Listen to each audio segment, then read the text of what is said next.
All right, guys, real quick, I want to go over our sponsors. First up, Healthy Made Easy by Mitchell Thompson. Phenomenal book, making nutrition and a healthier lifestyle, very simplified. Go check it out at Barnes & Noble, Amazon. Also, he has a gym that's open, Combat Cardio KC. They go hand in hand.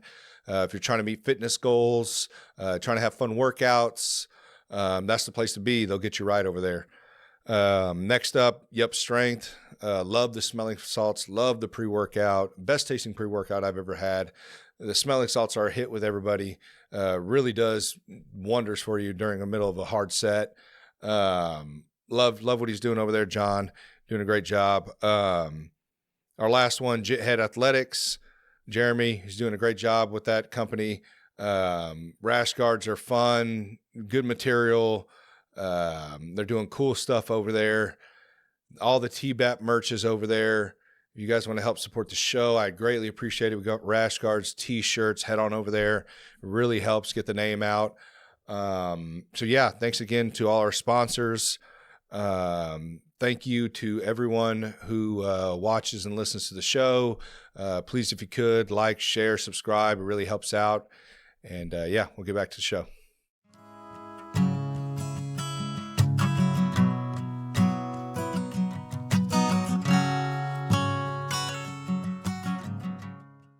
Dude, so this guy gave me this brain fuel thing, and I'm scared to fucking drink it. Bear, he was on. He's like he has a podcast called Security Today podcast. He's like, dude, this is like Alpha Brain. Okay. So I'm gonna drink this shit. If I fucking throw up, I mean, I took Alpha Brain this morning. Did you? Yeah. Do you like it? Yeah, I do. I thought about getting that. I shit. get like good mental clarity, and then it helps me with like clerical stuff I have to do at my work. So, how much is that shit? Is it pretty pricey? I don't think so. I think it's like $1 a day. Really? Yeah. I mean, I bought a number of bottles of it, and I've taken it for a while. I like it. Yeah, $1 a so day. So that's like the only thing I'll take. Just lots of water and then beer at night. That's basically it. I say like unless I'm with the boys and I get into some brown, but I try to not drink brown alcohol anymore because I've had some good times. You had some incidents. Plenty of good times. Some incognito moments where you can't talk to people for band, a month. You can get pretty carried away with boozing out. So yeah, and when we meet every 2 weeks, so with that, well, I don't see any other way you could sing in a pirate band other than fucked up. Well, that's part of the ambiance of the group is that most of us get pretty boozed up, and it's part of the especially with like the group chanting and the haze and the hose and the highs and the lows. Yeah, we're definitely boozing it up, spilling our beer all over stage. I mean, it's part of the thing. I mean, is that something you take at this time now? You said you take it in the morning. That? Yeah. No, you're I don't know. I couldn't tell you. No, I only eat one capsule in the morning. That's my only. It'll be up all night? That's my only supplement. What time is it? 6:40. Fuck it. Be good, dude. Oh, dude. How'd it taste? Tastes like ass. Actually, ass tastes better than this. No. Brain fuel. Brain fuel. Man, okay. Bees Keepers, I'm sorry. I will change my review once I feel the effects. I would definitely try that Magic Mind. But it tastes like ass. I've never tried that. I tried the mushroom coffee one time, but I was like, I just like coffee. So. He did warn me it was going to taste like tobacco. And I kind of do see what he's talking about. It tastes a little bit like tobacco. Ugh. And you said Alpha Brain tastes like what? Is it a pill? Alpha Brain's just a little pill. Yeah, oh, really? Yeah, I like that better. Water. That's the only supplement I ever take. So let's see how this goes with paired with weed. Yeah, probably good. Most things are better with it. Yeah, a lot of things are better. All right, Cam. Dude, I don't know how the hell we connected. Yeah. We were talking about that a little bit ago off air. Yeah. You came across Tyler's episode, Black Magic. Yeah. And the Kansas City Mob Boss guys. Yeah. Which is pretty cool to hear about. His name's slipping my mind. It's Gang Live Wire is what he's from. Right. But I don't know why his name's slipping my mind. Or was it Gangland Yeah, Wire? I think it's Gangland Wire. Yeah, Gangland Wire. That was a minute ago. But dude, so you messaged me and you're like, hey, I got abducted I used to live in a haunted house. Something like that. Yeah. No. My ass was probed. Well, that definitely happened. But I didn't. I thought we talked before about not bringing that up. Yeah, But you're right. if you're gonna go there, it's fine. Cut that out. No. Yeah, crazy stuff, man. So I've had some wild experiences from living in a house that I rented in Stillwell, Kansas that my buddies didn't like going down in the basement, and we could talk all about that. And then had some trying to open my third eye and get in touch with the pineal gland, down deep in between your brain, trying to connect with that to maybe reach out to certain things. And then I got an experience from that, which was gnarly. So my wife got on me about never doing that again, which we could talk about. And then, had some cool stuff happen. Well, not so cool stuff. Weird stuff happened at the Truman Courthouse when I worked there, and then over in Colorado as well. So kind of however you want to start with that. Dude, if you could start from the beginning, and let's just kind of walk our way through this story, man. Okay. Is there any interesting shit that happened when you were younger, like growing up? No, I was like a jockey kid. I really liked sports. I had like the best childhood growing up, like playing with all the neighborhood kids. Lived at a cool area. We swam in the Blue River. Out in Stillwell, Kansas, and actually like one of my best friends ever, dude, that was my childhood best friend named AJ. He's actually in the band with me now. He moved in as my next door neighbor. So he's in the band with me and grew up with him and just had a good time. And we ran down and swam in the Blue River like all the time. And that was just kind of our thing. So I'm kind of like a little river rat type dude, liked being on the water and being out in nature. And kind of got out of sports, got really into skateboarding. That was always my thing. I still try to skate when I can. I'm a dad, and with the band and everything, I don't spend as much time out there as I should. But skateboarding. Are your kids old enough to skate?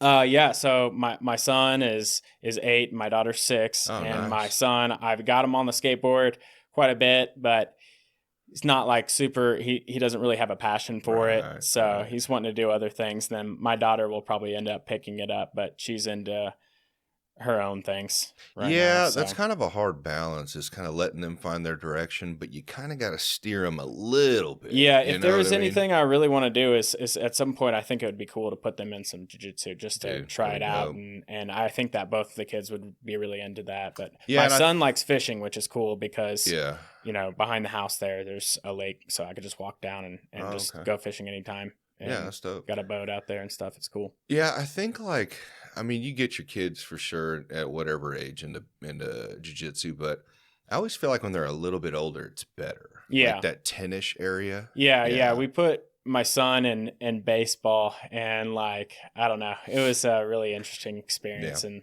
you need to put them in wrestling. So you need to put them in, dude. That'd be really good for them. They have a lot of he's got the energy, so. Yeah, I think you can go through the school, actually. They probably have programs for it, especially you can start at 5 years old. Yeah. My buddy, his son's in kindergarten, and he's already doing it. So. Yeah.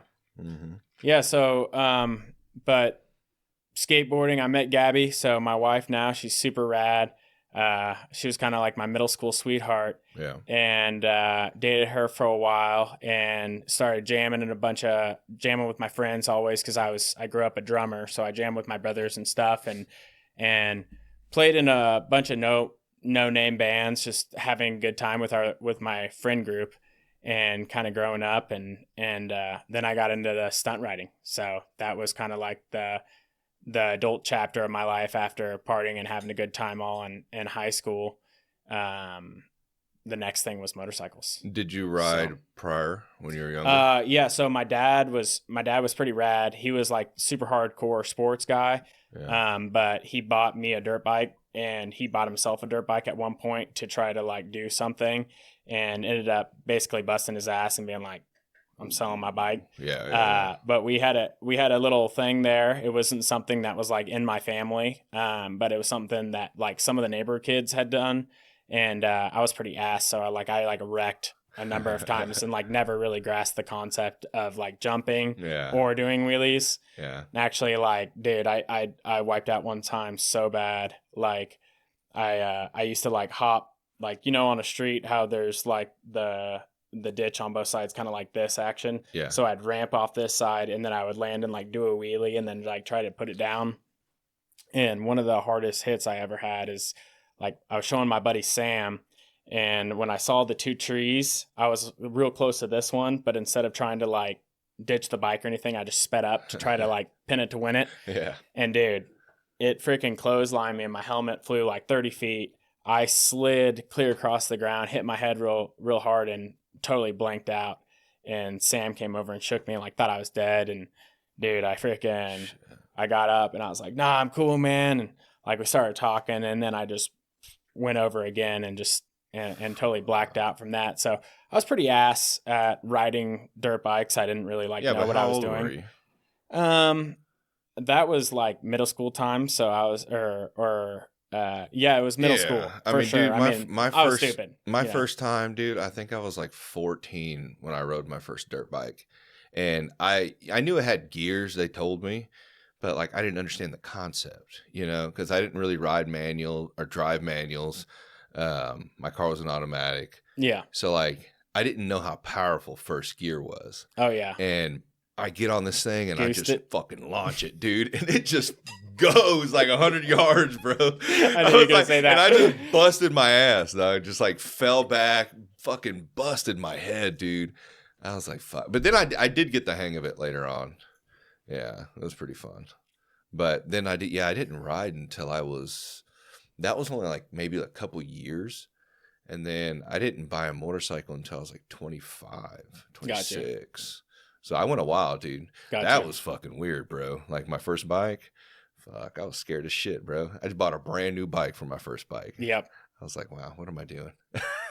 Go big, go home. I had everybody give me shit because I bought a 250 for my first bike, but I was like, I don't know what I'm doing. I bought a bike and I was like, okay, but my parents were, of course, like not stoked on it, and they were like, "You got to go take the test." So I went and took the test, or the like the motorcycle class with like this old like cop dude with like the handlebar mustache, and I was like, "All right, dude, see what's going on." I was like, "Okay, that's cool." So I got the little motorcycle endorsement, and I was like, "All right." So I like got a little Kawasaki 250R, and was like putting around, and everybody's like giving me shit. But I also got so I got a storage unit in Southwood, which is like a commercial area on like 159th and like Metcalf area. Yeah. And so I bought these 50s and I started watching stunt videos and I started riding the 50s. They're like the souped up little CRF like 50s, and some people had like other little pit bikes and stuff, and got pretty into stunt riding. So I started getting pretty good at wheelies, and then started running around with these guys that are still around. Super rad, crazy time to be like in the stunt riding scene in Kansas City, like dealing with the police all the time. But when I went from the 250 I freaking had some dudes over to my storage unit, and I wasn't stoked on the people. Like I told my one friend, or a guy that I was associated with at the time. Like you guys would just kick it there? Yeah. All day. Like every day after work, we'd get a 40, open up the storage unit. I had a couch with like a makeshift mechanic, just like some random tool, like a couple sets of tools to get me by to work on the shit. That's like, and then we would Shade Tree Surgeon style, bro. Dude, hang out, drink some beers, freaking roll around and just do wheelies. Yeah. And it's C-Spliff 61 is my old YouTube station. So I haven't uploaded anything in 10 years. Oh, you but used to at upload the content. time, it's a pretty cool station, or channel rather, and like there's a bunch of cool videos of like Kansas City stunt riding on there, and there's a lot of them. There's like 40 or 50 videos, pretty cool little edited videos. Yeah, so I've always enjoyed film, like producing like videography work on like I didn't really do it at the time when I was skateboarding, although I was like pretty decent at skateboarding, but I never had a camera. So I was late, so I didn't get a cell phone until like the very end of my junior year of high school. So I never like had any kind of way to do that. But when I did, I got into the 50s and doing the wheelies on the sport bikes. I started filming everything, because that's like when GoPros first came out. So I got a GoPro and was freaking watching, like, always filming and like making my videos. And I thought it was so fun. And that was kind of the scene, like the the Street Fighters in St. Louis, that's the big group that's been around forever. That's what they're putting out movies. And there's like an OG stunt rider dude named Dan Jackson, who I used to buy tires from for my sport bikes, because he'd always have like his like either like you could get him like race takeoffs from the motorcycle stores back in the day, or like, you know, people like him would be getting like a bunch of tires, and then like there'd be like poor little stunt riders like me that'd be like, hey, can I come get a tire, you know? But dude, crazy fucking time to be alive. And so I had some dudes over in my storage unit. The next day I show up with and I pull up, and the lock is cut and it's a quarter open, and I see the lock on the ground, and I'm like, oh shit. Yep. Pull that bitch open. All my tools were stolen, which happened to be some of my grandpa, which we'll talking about in a little bit. My grandpa's tools that I got from him after his passing. And then they stole my 50, and they stole my I had a CRF 152, which is like it was my dirt bike. And the only thing that happened to be left was my 636, which I had just bought, the ZX6R. Mm-hmm. And I was so fucking pissed, because it was like everything I had worked for, all my little stunt bikes and shit, and my buddy's stunt bike, Drew, who's a fucking awesome guy who we'll talk about in Colorado.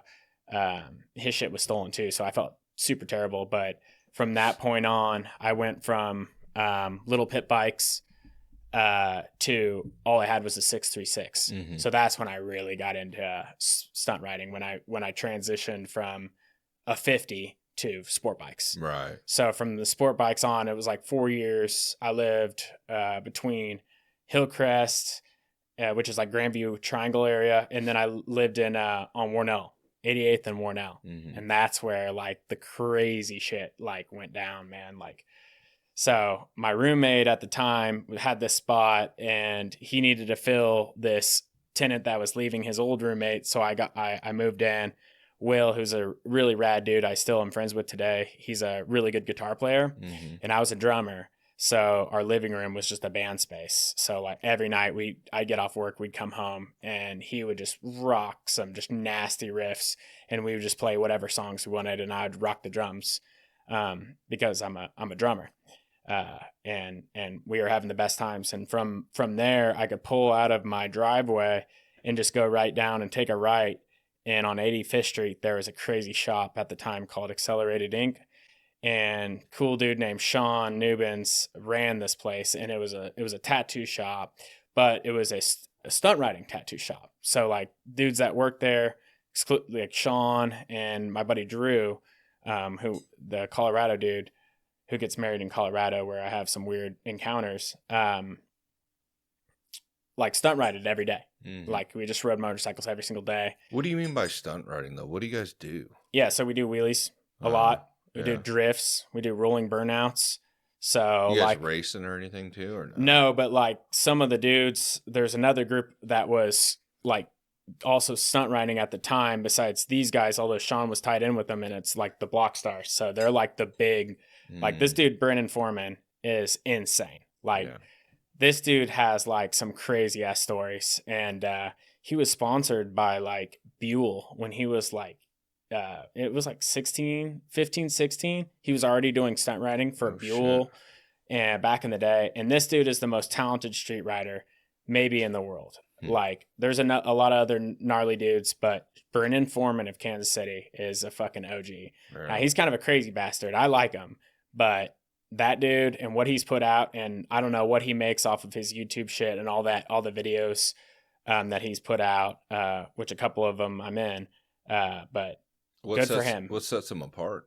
Just the way he rides? His ability to change up and just do nasty combinations. Like he was like one of the first people I was ever seeing doing like rev limiter high chairs. So like one time I wrecked in a high chair pretty good. It's basically you're sitting on the gas tank. So we beat down our gas tanks to make a round like butt seat. So your ass can actually not slip off your gas tank. Mm-hmm. And so this dude would get up in high chair. So he's sitting on his gas tank with his feet over his clip-ons, and he would clutch up a wheelie and get up to like 12 o'clock, pull his clutch in, rev limiter his bike while he's in high chair, which is like the most gnarliest thing, because if you let your clutch out while you're rev limiting, your bike will literally just like and be flipping in the air. Like, it's extremely dangerous. So like in stunt riding, some of the nastier like tricks are rev limiters. And he was one of the first people doing that. He was doing stoppies. He can do long stoppies. I wonder how he's doing that, if he's just understanding like the counterbalancing effect or something. Oh yeah. Like, So that's what you pick up on the 50. That's why I started with the 50, is you have to get the balance point down. So like, for people that don't know, there's a certain space on a motorcycle where it's literally like a feather. And it's before when you need a brake, and it's like between the throttle and the brake. Keeping that bike up in like a 12 o'clock position. You know, there's like a group called 12 o'clock boys. You know, they're like the dirt bike dudes and shit that do the wheelies with the one arm, the chicken arm they call it, or whatever. That shit's awesome. But so if you figure that out, getting to the balance point between the brake and the throttle, and you just bounce there, you can do a bunch of shit. Right. And that's where they get into the more technical, like when they get in parking lots and do circle wheelies. I don't know if you've seen that, but like, it's a big thing. Yeah, I haven't seen too much. Like, I always see them when they're in like a big group and they're kind of going down like St. John or like Independence Ave. I've seen them there, and I've seen some like sport bikes racing. Like, those dudes are fucking fast. Bro. Holy shit. I used to hang with them, dude. They're I'm crazy. talking like 160 miles per hour, bro. It's fucking wild. When I first kind of got into this stuff, I was going fast, and then like I got really into the stunt riding because I don't like the knee like racing like position when you get down and you're just going around a corner. And these guys were just doing straight drags. Yeah, shit was crazy, dude. Yeah, like to hold on to that, it's fucking wild. I did the top I did was like 167 one time. On 69 highway way out south with my buddy Ryan, and I remember that was the fastest I've ever gone. And there's a red truck. Like, how's that feel though? It's dead straight.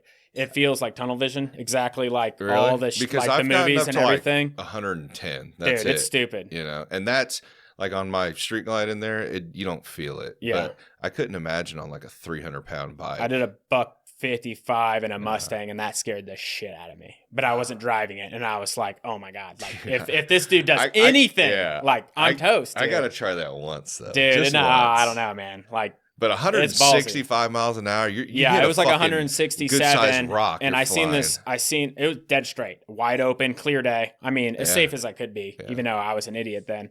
I saw a red truck like way up, dude. And when I seen that red truck, I was like, all right. So I rolled off the throttle. And I started, letting it engine brake, and then, touching my brakes, and then I was downshifting, and then, dude, it was just right up on it. Ooh, I was like, now there was 2 lanes. Do me a favor and watch the handle for me real quick, because it keeps clanking on that. What does your sleeves are? Oh, got you. Yeah, it's just your metal. Got you. On there. Yeah, just be careful. I need to put something over that, Dom, like a little leather breast or something. That happened one time with another guy. What were you saying? I'm sorry, I cut you off. Oh, just speed's crazy. Yeah. So that was the fastest I got on. You think like a little rock and shit. I mean, did you hit that motherfucker? You're done. Yeah, we lost one of the OGs of the Block Stars. This dude Darren. He went by Darren McStunnerson. You can watch all of his cool videos, man. He was a dude, unbelievable fast dude, like fast but incredibly good at stunt riding, incredibly gifted. You guys probably see a lot of guys pass away doing that shit. I while I was like really active, there was like 3 or 4 funerals that I went to. But 2 of the dudes that I rode with that are still around and run around in Kansas City were I called them pirates because they had fake legs. So you kind of see that, and you're like, these are the dudes that I'm getting in with to kind of like figuring out how to do these stunts, because they were like had been doing them for a while. So yeah, you can check them out. But that whole thing was a trip. The lifestyle of running around and fucking wild. Yeah, I got pretty decent at doing the wheelies, but I got really good at drifting, and that was like probably what I'm most proud of. It's coming into a parking lot or wherever you're at, or you could do it in an intersection if you want to be like that. But dropping the clutch, I hate that shit when I'm at that intersection. Leaning the bike over and dropping the clutch and gassing it so you break the tire free, and then you don't touch any brakes, and you just go in circles drifting on a motorcycle. It's so sick. Yeah. But You still riding now? nope. I was on my third motor on my 636, and it was so clanked out and ragged out from me stunning and constantly dropping, because that's what you do. You drop your bike all the time in the parking lots and shit when you're learning your circle wheelies or drifts and stuff. It kind of came to the end of its life, and I was like, man, I could already tell that the engine was about to go again, and I didn't want to put another engine in it and be out the money because it was already clapped. You put it on Marketplace. Yeah, I put it on Craigslist. Gently used, all highway miles. I love those guys with the Dodge Chargers. The weird thing is this dude named Tyler that I actually knew. I used to skate with this dude named Clinton Hughes, who's freaking a sick skateboarder. He's still an absolute savage skateboarder. His cousin that I used to skate with came up and bought it randomly. So it's like, really? It's like, what's up, dude? Buying this thing? But it was funny because I was like, the front brakes don't work and this and that and all this shit. And he's like, it's good. It's good. He like jumped off it and just peeled out without a helmet on. I was like, holy shit. And then I've asked the dudes like in the stunt riding community, I'm like, you ever seen my bike around? They're like, nah, man, never seen it. So I don't know whatever happened to it. Maybe his cousin still has it and still rides it, or maybe. I never wear a helmet either. I need to start wearing a helmet more. I've always been bad at that. I've always rode in Kansas majority of the time, so they never had a no helmet law. But yeah. Usually I'll go like full face during the wintertime, but summertime it's hard, man. I wear a full face because I was like, these I police were. It was crazy, dude. Not police. I mean, I'm safety wise. I need to wear it. I'm gonna fuck my shit up, dude. Yeah, I wore a spine protector and my jacket. And you had the whole helmet. Fucking 9 on. Yeah, most of the time. I mean, But you guys are doing crazy shit. Shit. But then again, though, I could get hit. I mean, I would hope you'd be able to see that big ass bike. But we were over on Paseo like every single day. That was like by his shop and by my house, and we went up and down. And that's where the Block Stars compound was, and then Accelerated Inc. was right there. And then the police over there, by and large, didn't mess with us. But then we rode with there's a couple of rowdier dudes that really like to get the views potentially, or they just like messing with the cops, or it's fun at the time. Right. But like they would pull up, like we'd see him over there, and they'd pull up and like clutch the wheelie up right like in the cop's face, like right next to the window, just to like get it started.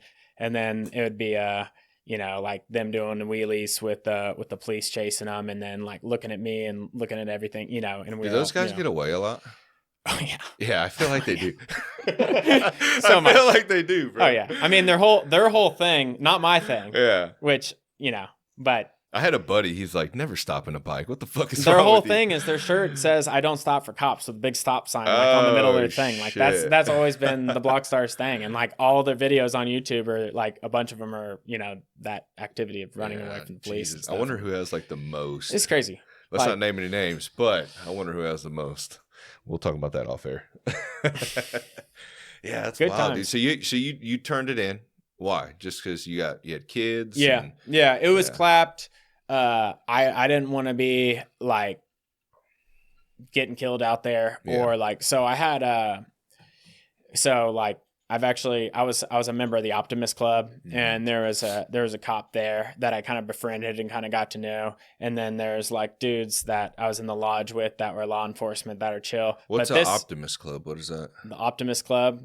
Yeah, it's like an old group. It's like an old folks type thing where they like try to help out the communities by donating like certain like things into certain things to help kids from their local communities like succeed. Oh, okay. So it was something that my like forefathers had done in Armourdale and KCK and Wyandotte. So it was something I kind of like wanted to do. So I was just like nice. a member of it. It actually disbanded, and I have the gavel of authority, but it's what does that mean?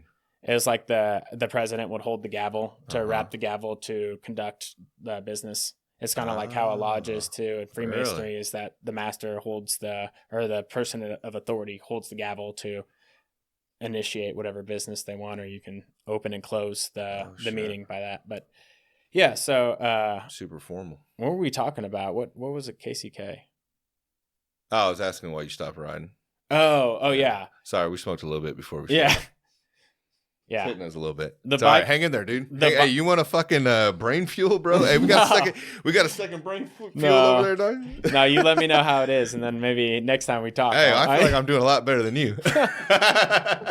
It's working. Well, that's not surprising. All right, I changed my review. Okay, it works. It tastes like ass, but it works. All right, cool. Yeah, one of the crazier, just popped in my head, one of the crazier things. So my buddy Sean at that owned that Accelerated Ink. He's a tattoo artist. Yeah. When we went to Ride of the Century, which was kind of like one of the crazier things I ever saw, besides people getting fucked up and getting torn up from motorcycle injuries, was and there's a thing in St. Louis called Ride of the Century that they do.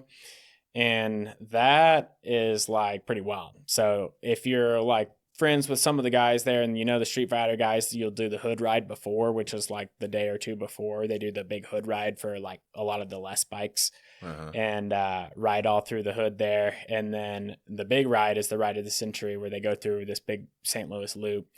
But there are so many cops and this whole situation that me and Sean ended up having to freaking drive. We were riding through freaking neighborhoods and shit.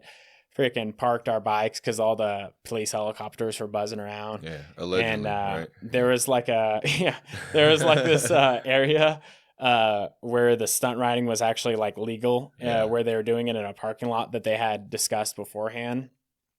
And so we had to flag down some people and freaking like pay them $10 to smuggle us into like the lockdown area to get past the cops so we could go get Sean's van to pull it out to go get our bikes.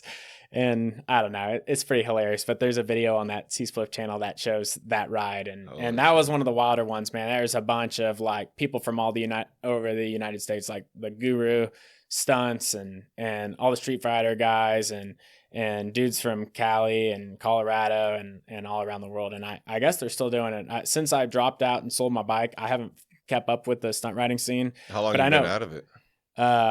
Like 8 years. Oh, okay. Yeah. You plan on getting another bike one day or no? Yeah, for sure. But Like I don't want to deal cruiser, with police. Like I want to stay on the up and up with like the whole legal system. And fortunately, 2 kids will do that to you. I've been slick, dude. I've been slick. I did a lot of crazy shit in high school, and I did a lot of shit out of high school and like running around where I could have gotten pretty bad situations. And like I did end up pulling over after I didn't see a police officer for a very long time that was following me. And when that happened, he tried to get me, and they were like, I had to pay this lawyer all this money, and they were like, talking about like 6 months in jail for like fleeing and evading or whatever.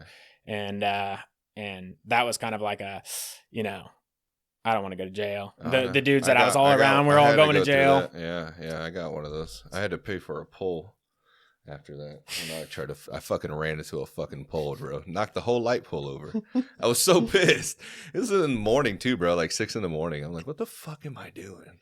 And then my dumb ass pulled over into a quit trip right next to the fucking police station. Oh, no. I got up from checking my car. There's fucking like 20 cops. Yeah. Right there. I'm like, this dude, they didn't even have to fight. They could have walked me over, bro. That's how close it was. Well, my thing was always like, these guys would get in these situations with police. Yeah. And I was there and I was doing wheelies and having a good time, just like the rest of them. But I'd always go real slow and just be like super chill. And then I'd just turn off. And that was always like my thing. And very, very few times, like I'm talking like maybe 3 or 4 times, and I was getting in like basically every night 1 or 2 situations with them. Yeah. They never followed me and never messed with me, and I just was pretty fortunate. Maybe but because you I did have so at one point very close to Southwoods where we were keeping all of our bikes, there was a whole situation at that time where a group of people were stealing motorcycles. So it was like a really, really big thing was all these group of guys going around and stealing bikes. And then they were swapping the frames because you could get frames, buy a frame, get an engine, swap it, boom. That was their thing. So a bunch of crazy shit went down, and my motorcycle was being stored at a place that had a number of other bikes in. And that whole place got locked down, and they had the whole police van and everything out there for like 3 weeks where they ran a whole investigation. So I called the police up there and told them that my bike was up there and that it's my bike, and it was legal, even though I had the tag in the seat that I didn't keep mounted on the motorcycle, but it is legal. And so I came and picked it up. Crazy shit, but it was covered in fingerprint dust, the whole thing. Really? And I didn't have any issues. So I went about my business and kept riding for a while, made all those videos, and then got out of that. So that's kind of the end of the thing. And then I moved into the farmhouse in Stillwell. Oh yeah. Is that where you're at now? No, Okay. no. I'm at the lake now. Oh, nice. But so me and Gabby got back together, who's my wife, who we're going on 11 years married now, and freaking super rad lady. And we move into this farmhouse out in Stillwell, Kansas, and the first day of moving in there, like there's this like old boy, like my neighbor there, that was out there like mowing his grass or whatever. And so I was like, all right, new guy here. You know, it's like a kind of rural area. I was like, I'm going to go like holler at this dude and like introduce myself, you know, just let him know I'm the new guy. And so the first thing he says is I walk up, I say, hey man, I'm Cam. I'm your new neighbor. Just want to introduce myself. He goes, you moved into that house? I was like, yeah. He goes, there's a lot of history in that house. It's the first thing he ever said to me. I swear to God. I was like, okay, so what's the history? You know, I was like, oh shit. And he was like, he goes and tells about all these people who had lived there. His dad was a laborer in 1290, which I'm a part of. And he had built the house. And then they had lived in the barn that I had saw when we looked at the house the first time to rent. But there was this old, super gnarly barn, and that's where where they first moved in. And there was like very few people living in Stillwell, Kansas, which is just like west of like Belton, Missouri, where I grew up. And he tells me about how he went to school in the little farm, like that old little farmhouse or the schoolhouse on 199th Street. Tells me how there was only a couple of kids in his class. And he's like super old school, like Kansas dude that was like real rural. But his dad had built the house. A number of stories about his family, which weren't really relevant. And then other people had lived there.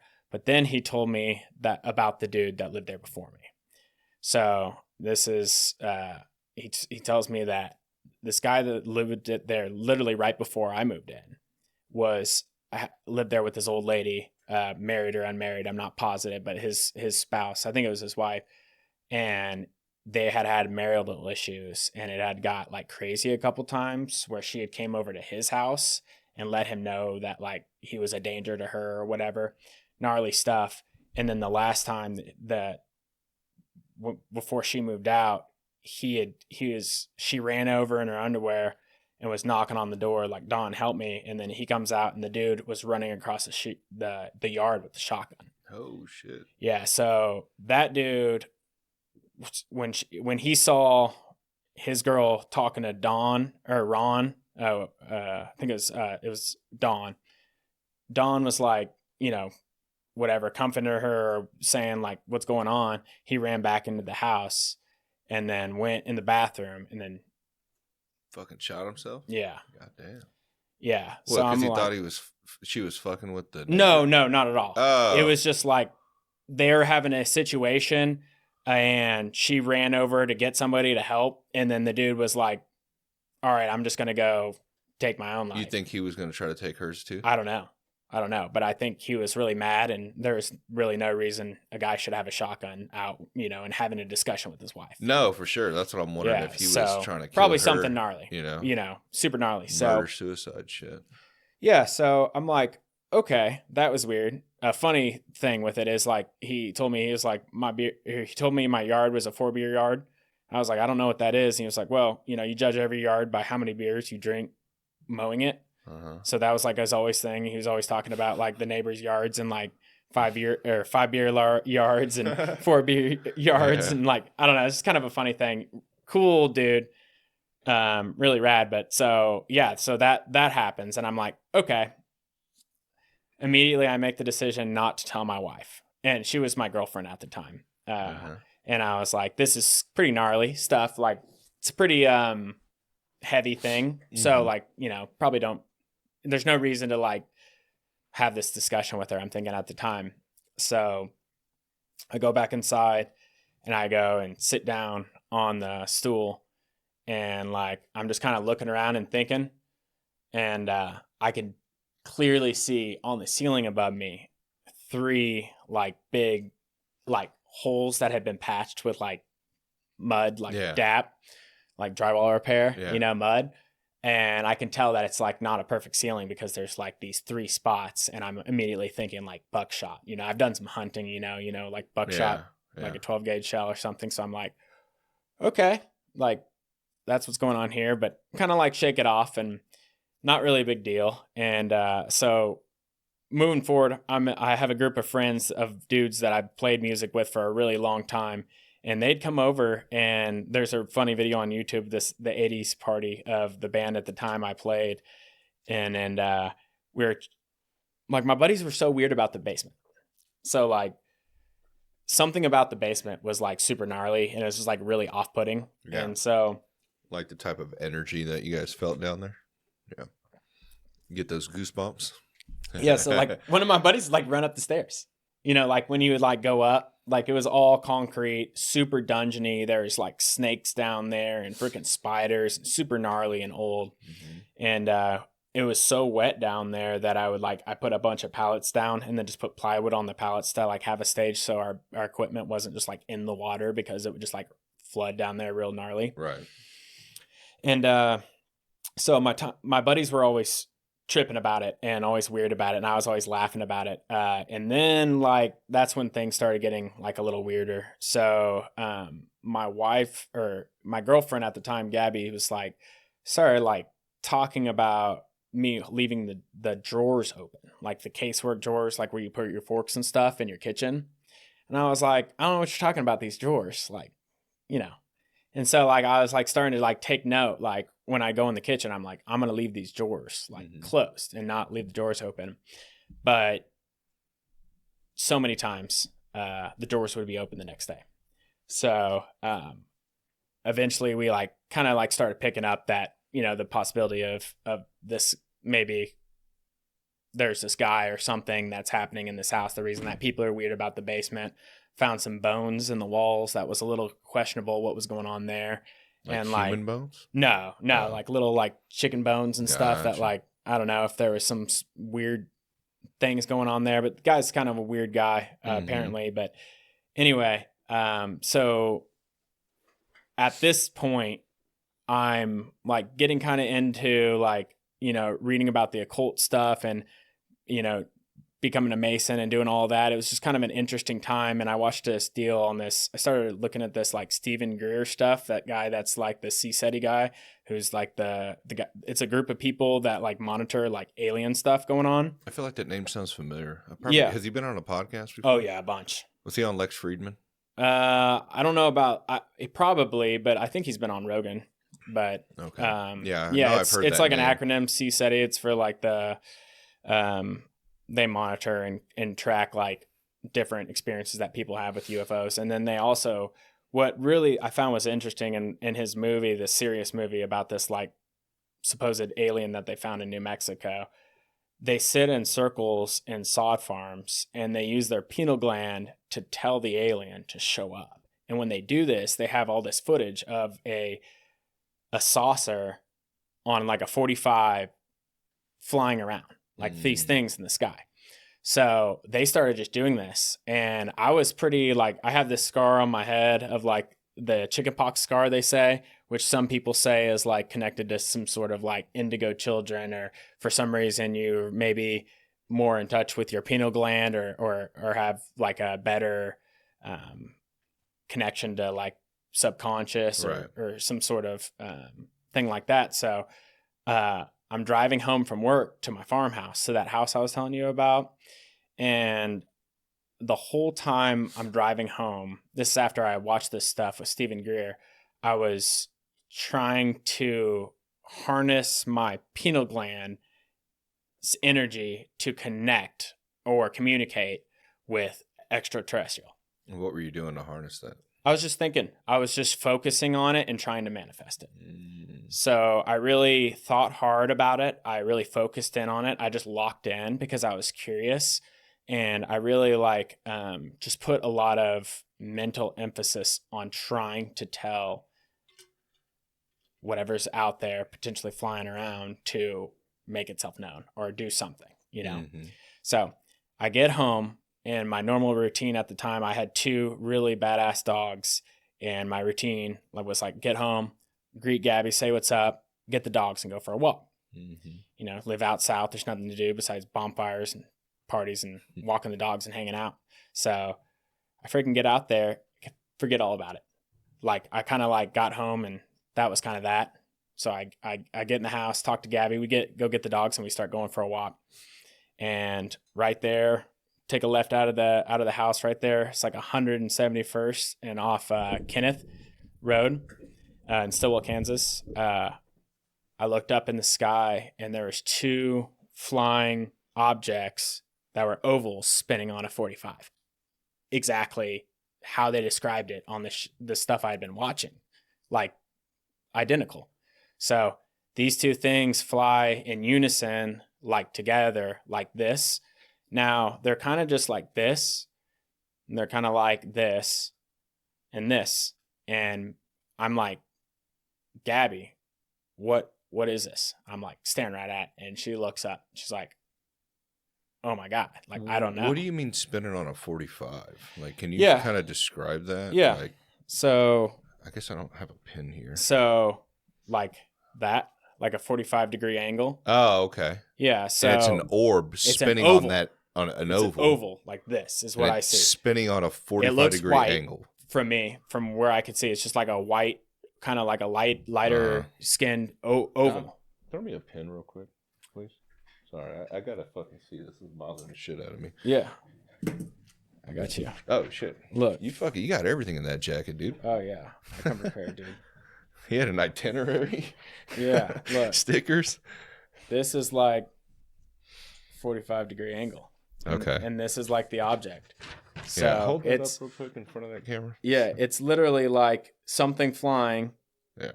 Tilted and going like this. But the thing was, that there was 2 of them. Let me see that real quick. Yeah. There's 2 of them, and they're flying together. Yeah, but what is this 45? Is that just lights? That's the angle.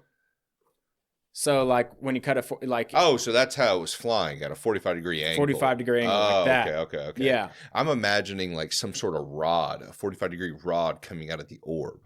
Or the oval. That's what I was thinking. No. So this is just an oval. It's an but oval. It moves at 45-degree. Okay. No, it's an oval that's on a 45-degree like this. Oh, okay. And they're moving together in unison perfectly. Gotcha. Like these things look like they're connected the way that they're moving perfectly, but they're not connected.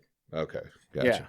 Yeah. Thank you. 2 deals. Yeah. So I'm a little retarded. No, it's just the wildest thing ever. And so I'm still with my wife. Craziest thing when I told my parents, told her parents and stuff, and like you kind of get the look, and like it's a weird thing. It's a really taboo subject. Yeah. How long did it last for? About 5 minutes. Okay. Yeah, it was a long time. Okay. And I've been asked like the cell phone situation, like did I go like I wasn't really a cell phone guy at the time, and I don't actually recall if I went and tried to record it or take pictures of it or the whole thing. I was just out with the dogs. We weren't right by the house, and I was just witnessing it. And sometimes you get stuck too, Like, I mean, seeing something fucking crazy like that, I'd be like, "What the fuck?" 5 minutes probably flew by. I was fine. I mean, I was just like, I couldn't believe it. And me and Gabby were talking about it, and she just couldn't she was just like, "That's not a plane. Like those, it's the unexplained." So. About 5 minutes, 4.5 minutes, and they go like this in unison, and they're gone. Yeah. Just like that. And that was my first experience with the UFOs. And I've never, I've watched a bunch of stuff on it. It seems just like very similar to what these other people claim to have seen. Mm-hmm. But I'll tell you, like, I don't lie. I'm a straight up guy, and like I seen that with my eyes, and my wife's seen it too, and she's still with me, and everything's still good, and like, it's a trip. Well, and me, it's like I understand that you gotta doubt some people, you know what I mean, because some people are bullshitters, but I get it, man. Because, and I'm not saying your story's true or not. I've just met you today, but I know how that feels to know something's real. Yeah, and like. That's how I react to it. It's like you can think whatever you want. I fucking seen it. Yeah. So I had the same incident when I went hunting up in Smithville, and right off of W, not too far from that Paradise restaurant. Oh, okay. Where it's like a burger. Like they sell a bunch of stuff. It's like a store / restaurant. Gotcha. Old gas station little deal. But I was there and I seen a red orb. And Dude. so was yours red or white? Dude. So what I'm going to talk about in a minute is orbs. Okay. Because we've got those. My wife's taking pictures now. Yeah, but this isn't like ghost orbs. This is their energy.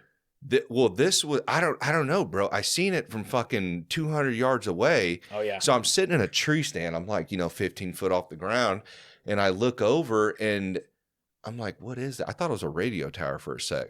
Yeah. And I looked back over because I think there is a tower over there. Yeah. Motherfucker was moving. Yeah. And I was like, okay, it's not moving like a plane. I've seen the plane, red lights. This shit's just, like you said, going in these weird directions. Yeah. And it floated over like next to me for a while, bro. Like I'm getting goosebumps right now thinking about it. Like that's it fucking scared the shit out of me, bro. Yeah. Yeah. So when I saw those, that whole deal happened, and I was just like, okay, this is the trippiest thing ever. Yeah. I kind of witnessed this myself. I go back inside, and to kind of finish up on the farmhouse, because this is kind of the end of that. A later on time, I opened I'm going through the house. I had a bonfire. Everything was normal. I had like burned a lot of woods because it was on 3 acres there, and I would like clean up the property by burning shit. I noticed like before I went to bed. Oh, okay. A couple days before, Gabby had brought me in and goes, "Hey, I want you to come in here." So I went into the bathroom.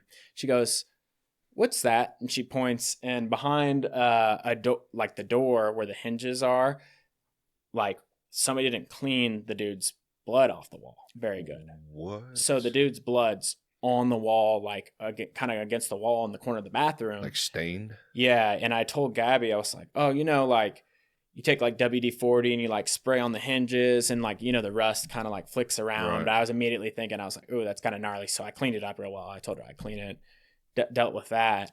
And I kind of had like a feeling, and I was like, all right, this is like kind of a thing. I kind of feel bad for like keeping from my wife or girlfriend at the time, because it was just like, why? But where it gets weird, the weirdest thing that happened, all things considered,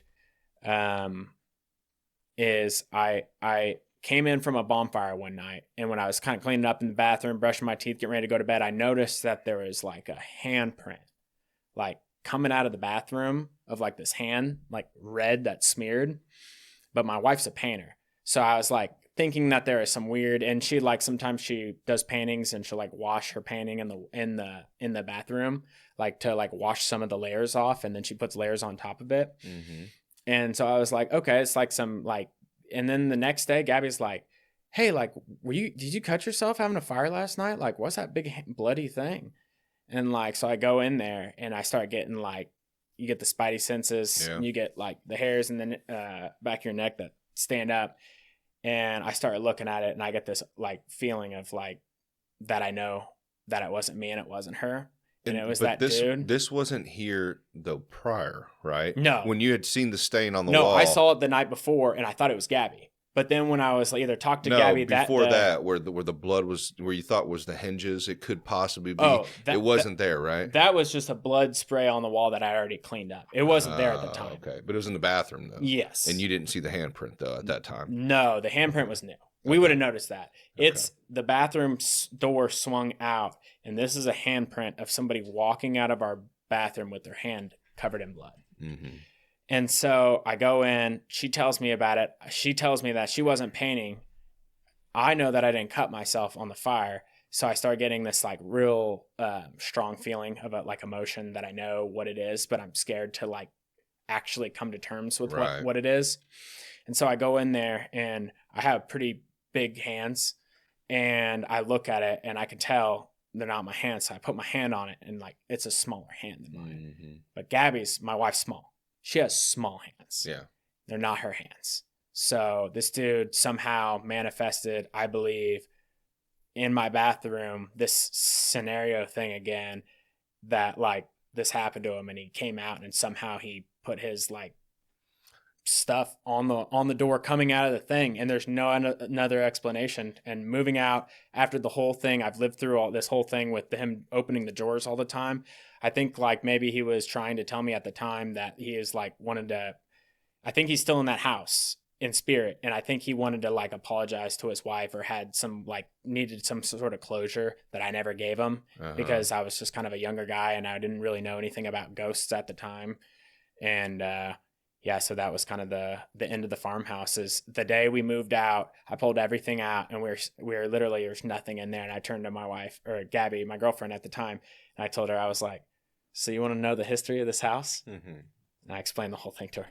After though. The day we moved out. We literally walked out and locked the door and that was it. That's a smart move. Move.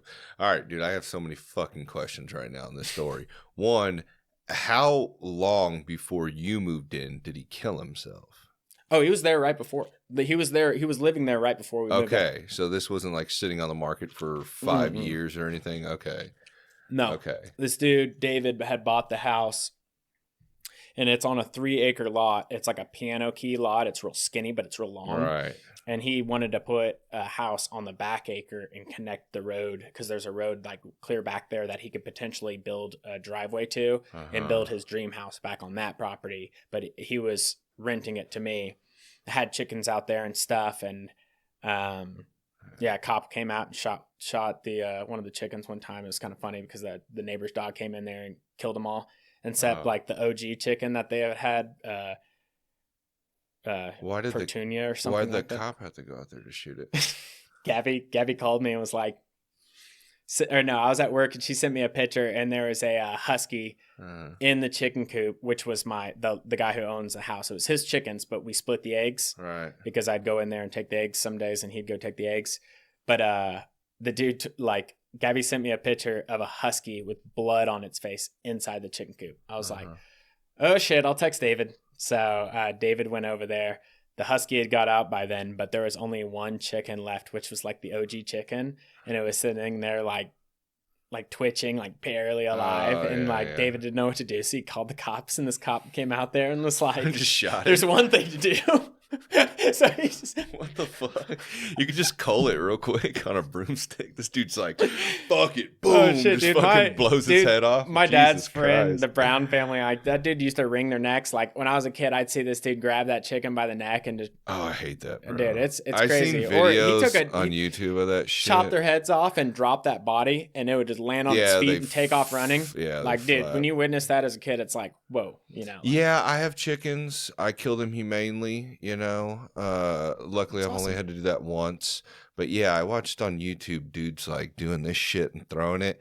I get it. It's a fucking chicken, but it's still kind of, it's fucked up. No, bro. I'm totally it's fucked up. I'm a big animal guy. Yeah. I mean, I'm a hunter too. I love, you know, but like my thing is like, I get it. You think it's just a chicken, but like I have chickens. They're actually pretty smart. I mean, they only think about food, but they know who you are. And, you know, well, they have a pecking order, which is crazy. Yeah. One of our chickens, well, it switched up. It wasn't the black chicken that we have. And now it's the brown one. She's a lot bigger, so I think she's been like, "Hey, I'm running the fort now." Chickens are hilarious. Roosters are even funnier though. Oh man, they're crazy. Yeah, I had little one. Testosterone little bastards fighting you at each dude, turn and they it's can. sad, bro. You try to give them away, you know, and there's nothing. Nobody wants a fucking rooster, man. It's like, and you can't have them in city limits.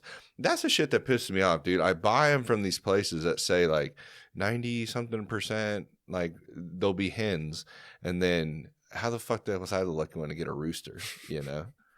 What the fuck? Hey, you can make more. Yeah, yeah, you could. But they're fucking loud, dude. And my neighbors, luckily nobody said anything, but I felt bad and I was like, dude, I can't keep a rooster back there. If I had land, I'd keep it. But I'm trying to think about everybody else. That motherfucker was loud as shit, bro. They are loud. Yeah. They're hilarious little bastards. Yeah, so that's wild, dude. So you leave there.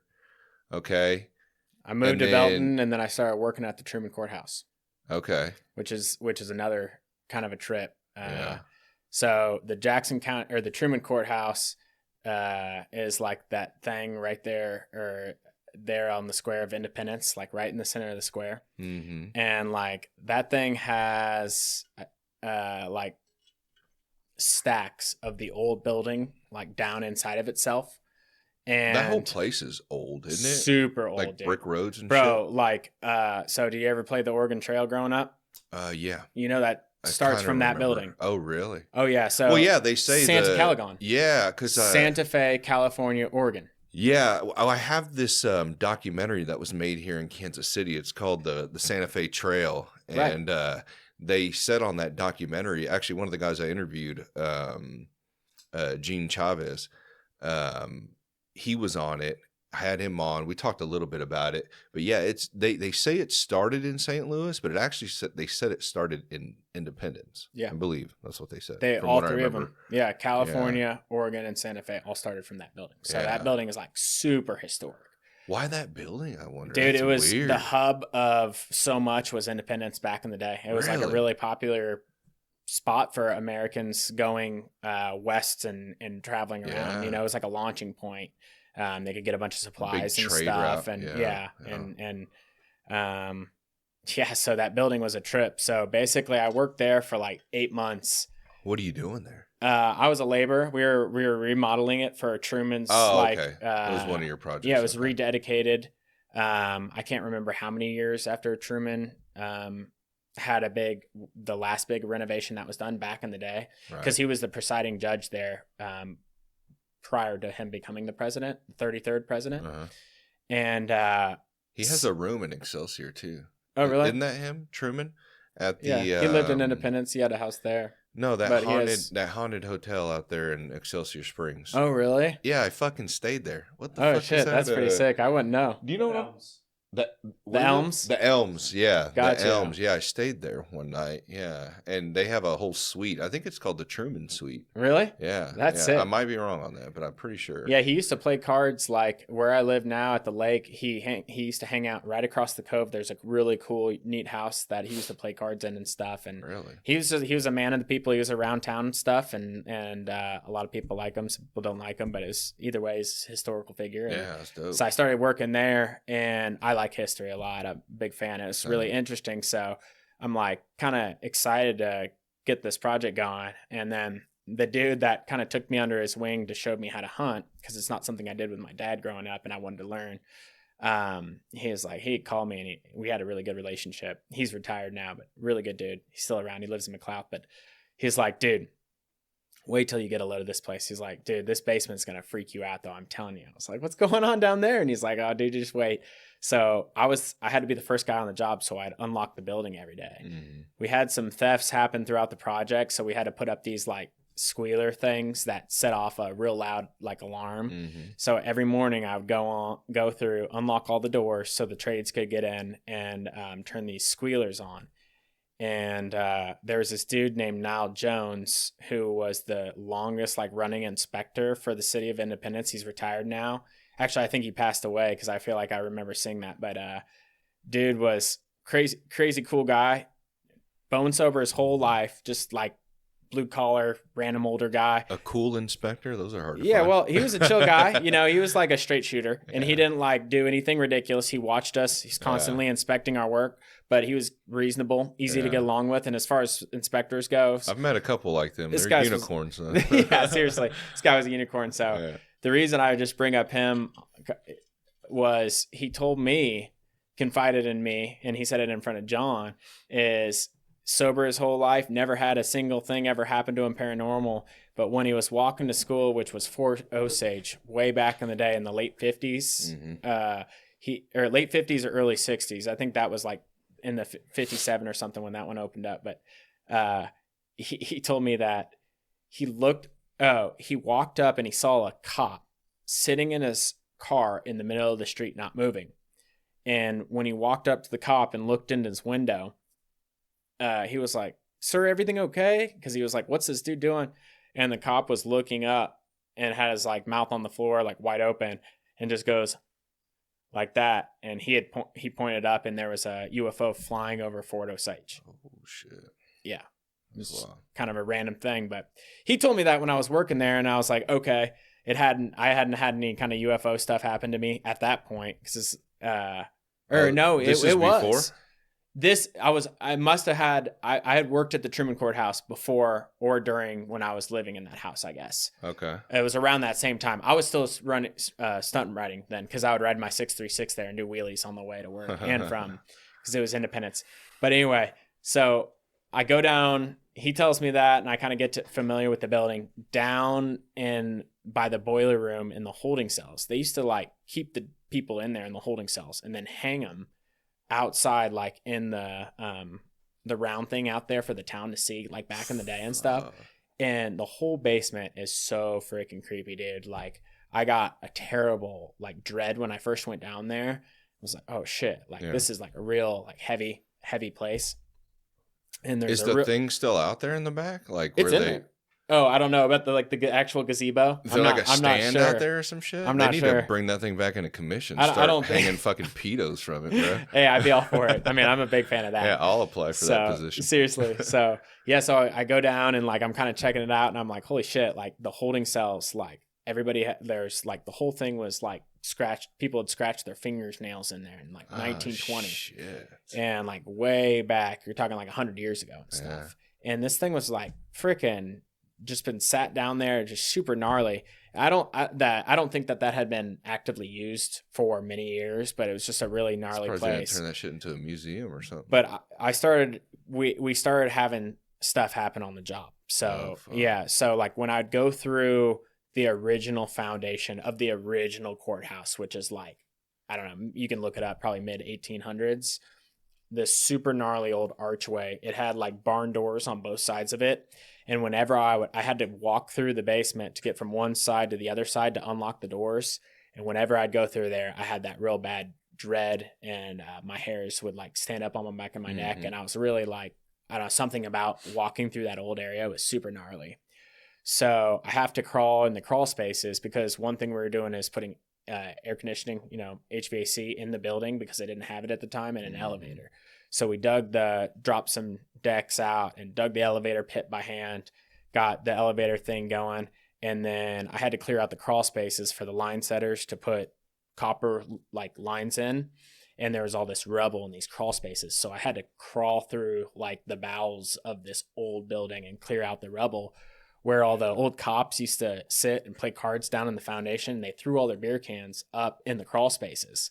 So we got all these Schlitz beer cans, and it's called Old Greasy Dick beer, which is like apparently one of the guys like really liked, because there was a lot of them. Old Greasy Dick beer? Yeah, it's a beer that was made in like St. Louis from Schlitz Beer Company. What? Yeah, you can look it up. It's like a thing. Yeah, so holy I was like, shit. Okay, this is cool. Hey, let me get a couple of Old Greasy Dicks over here. Who orders that? Right. Everybody like looks over at the bar. Hey, it's like, this guy's drinking Greasy Dick. Yeah, how's that Greasy Dick, dog? Yeah. I don't know, dude. It was just a thing. So I when I'm crawling through this thing, dude, and I had the bell tower, the old weights for the clock. There's a cool ass clock on the top of that building that we redid, and the old weights had fallen through the floors. And I had to crawl down, and I cleared all these weights out, cleared this thing out. But whenever I was crawling around in that old foundation, I had like super gnarly bad feeling when I was in it. I just felt like I kept looking behind me, because I thought somebody was like just on me or breathing on me, or like felt like somebody was watching me or whatever.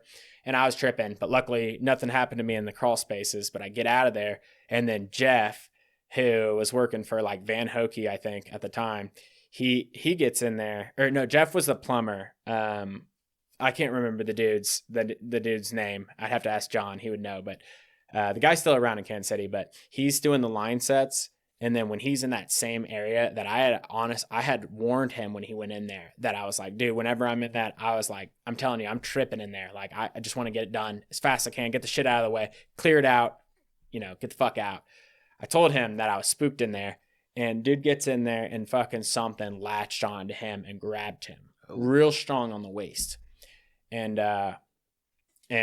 he got out of that hole, and he never went in, and they had to bring a cub, what they call an apprentice, to come out and have this dude come put these line sets in these tunnels, because he would not get back in there. And he was like, I don't even fucking believe in ghosts and all that shit. But, he was like tripping about it, and dude wouldn't get back in. Yeah. So that had kind of happened, which again, I was like, I already had a feeling about it, but nothing happened to me.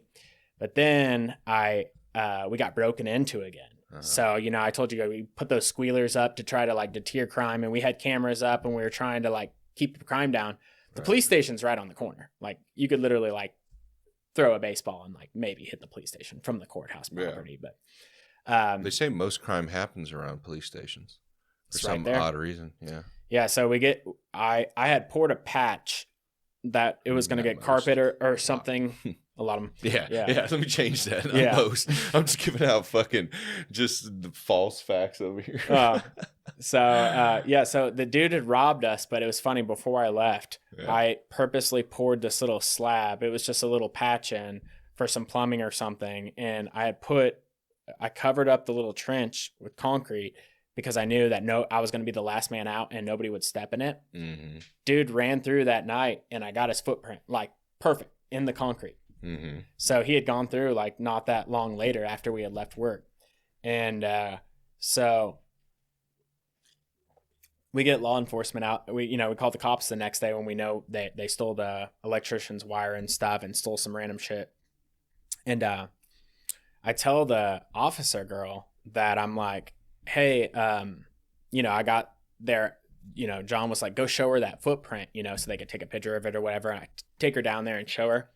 And then I leave her down there and I walk, she's like doing her police shit or whatever. And I get out of the building. Just another day on the job, really, with that weird dealing with cops, which is not a typical thing. But so she's down there, right? Yeah.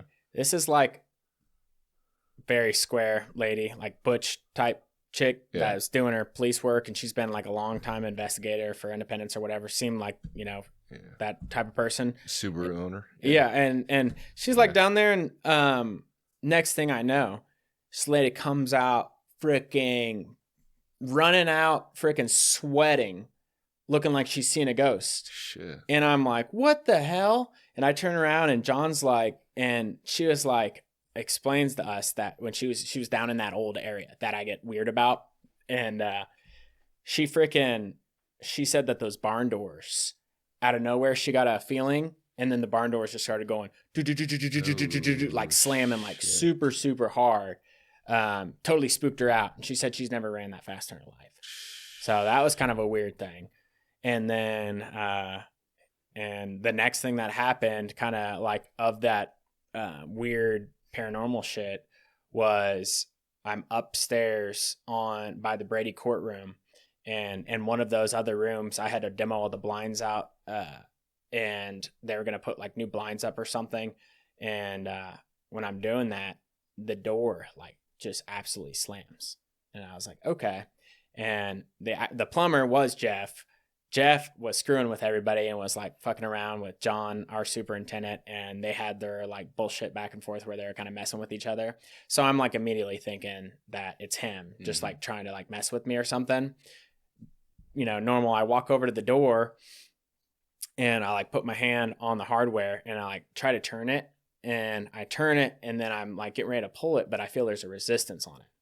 So I'm like, oh, okay. So I think like this dude's like, all right, we'll see what's going on here. So I plant my feet in the ground and I freaking latch onto that and I fucking pull it with all my might. When I pull it, I just pull the closure apart. So it like on both sides of the door, it just goes like this and falls to the ground.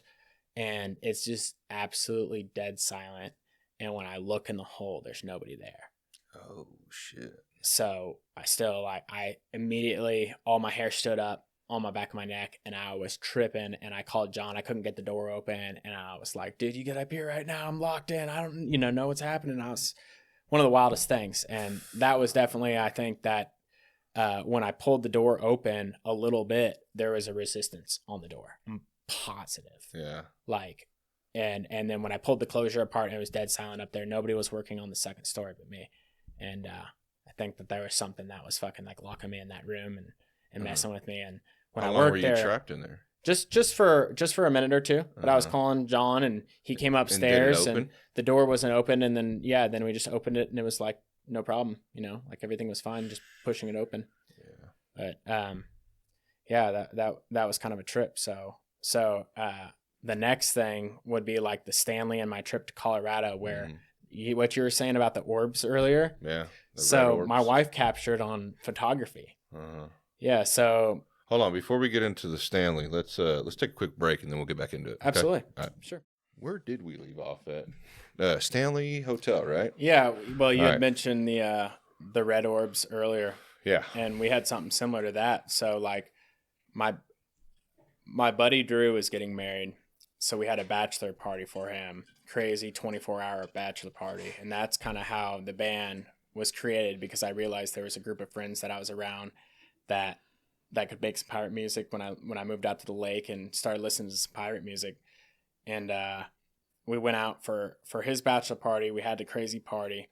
And then for his wedding, we turned out to, he wanted to get married in Estes Park, Colorado. Oh, I love Estes Park. So, oh beautiful. man, you've been there? Yeah, Obviously. yeah, it's beautiful, man.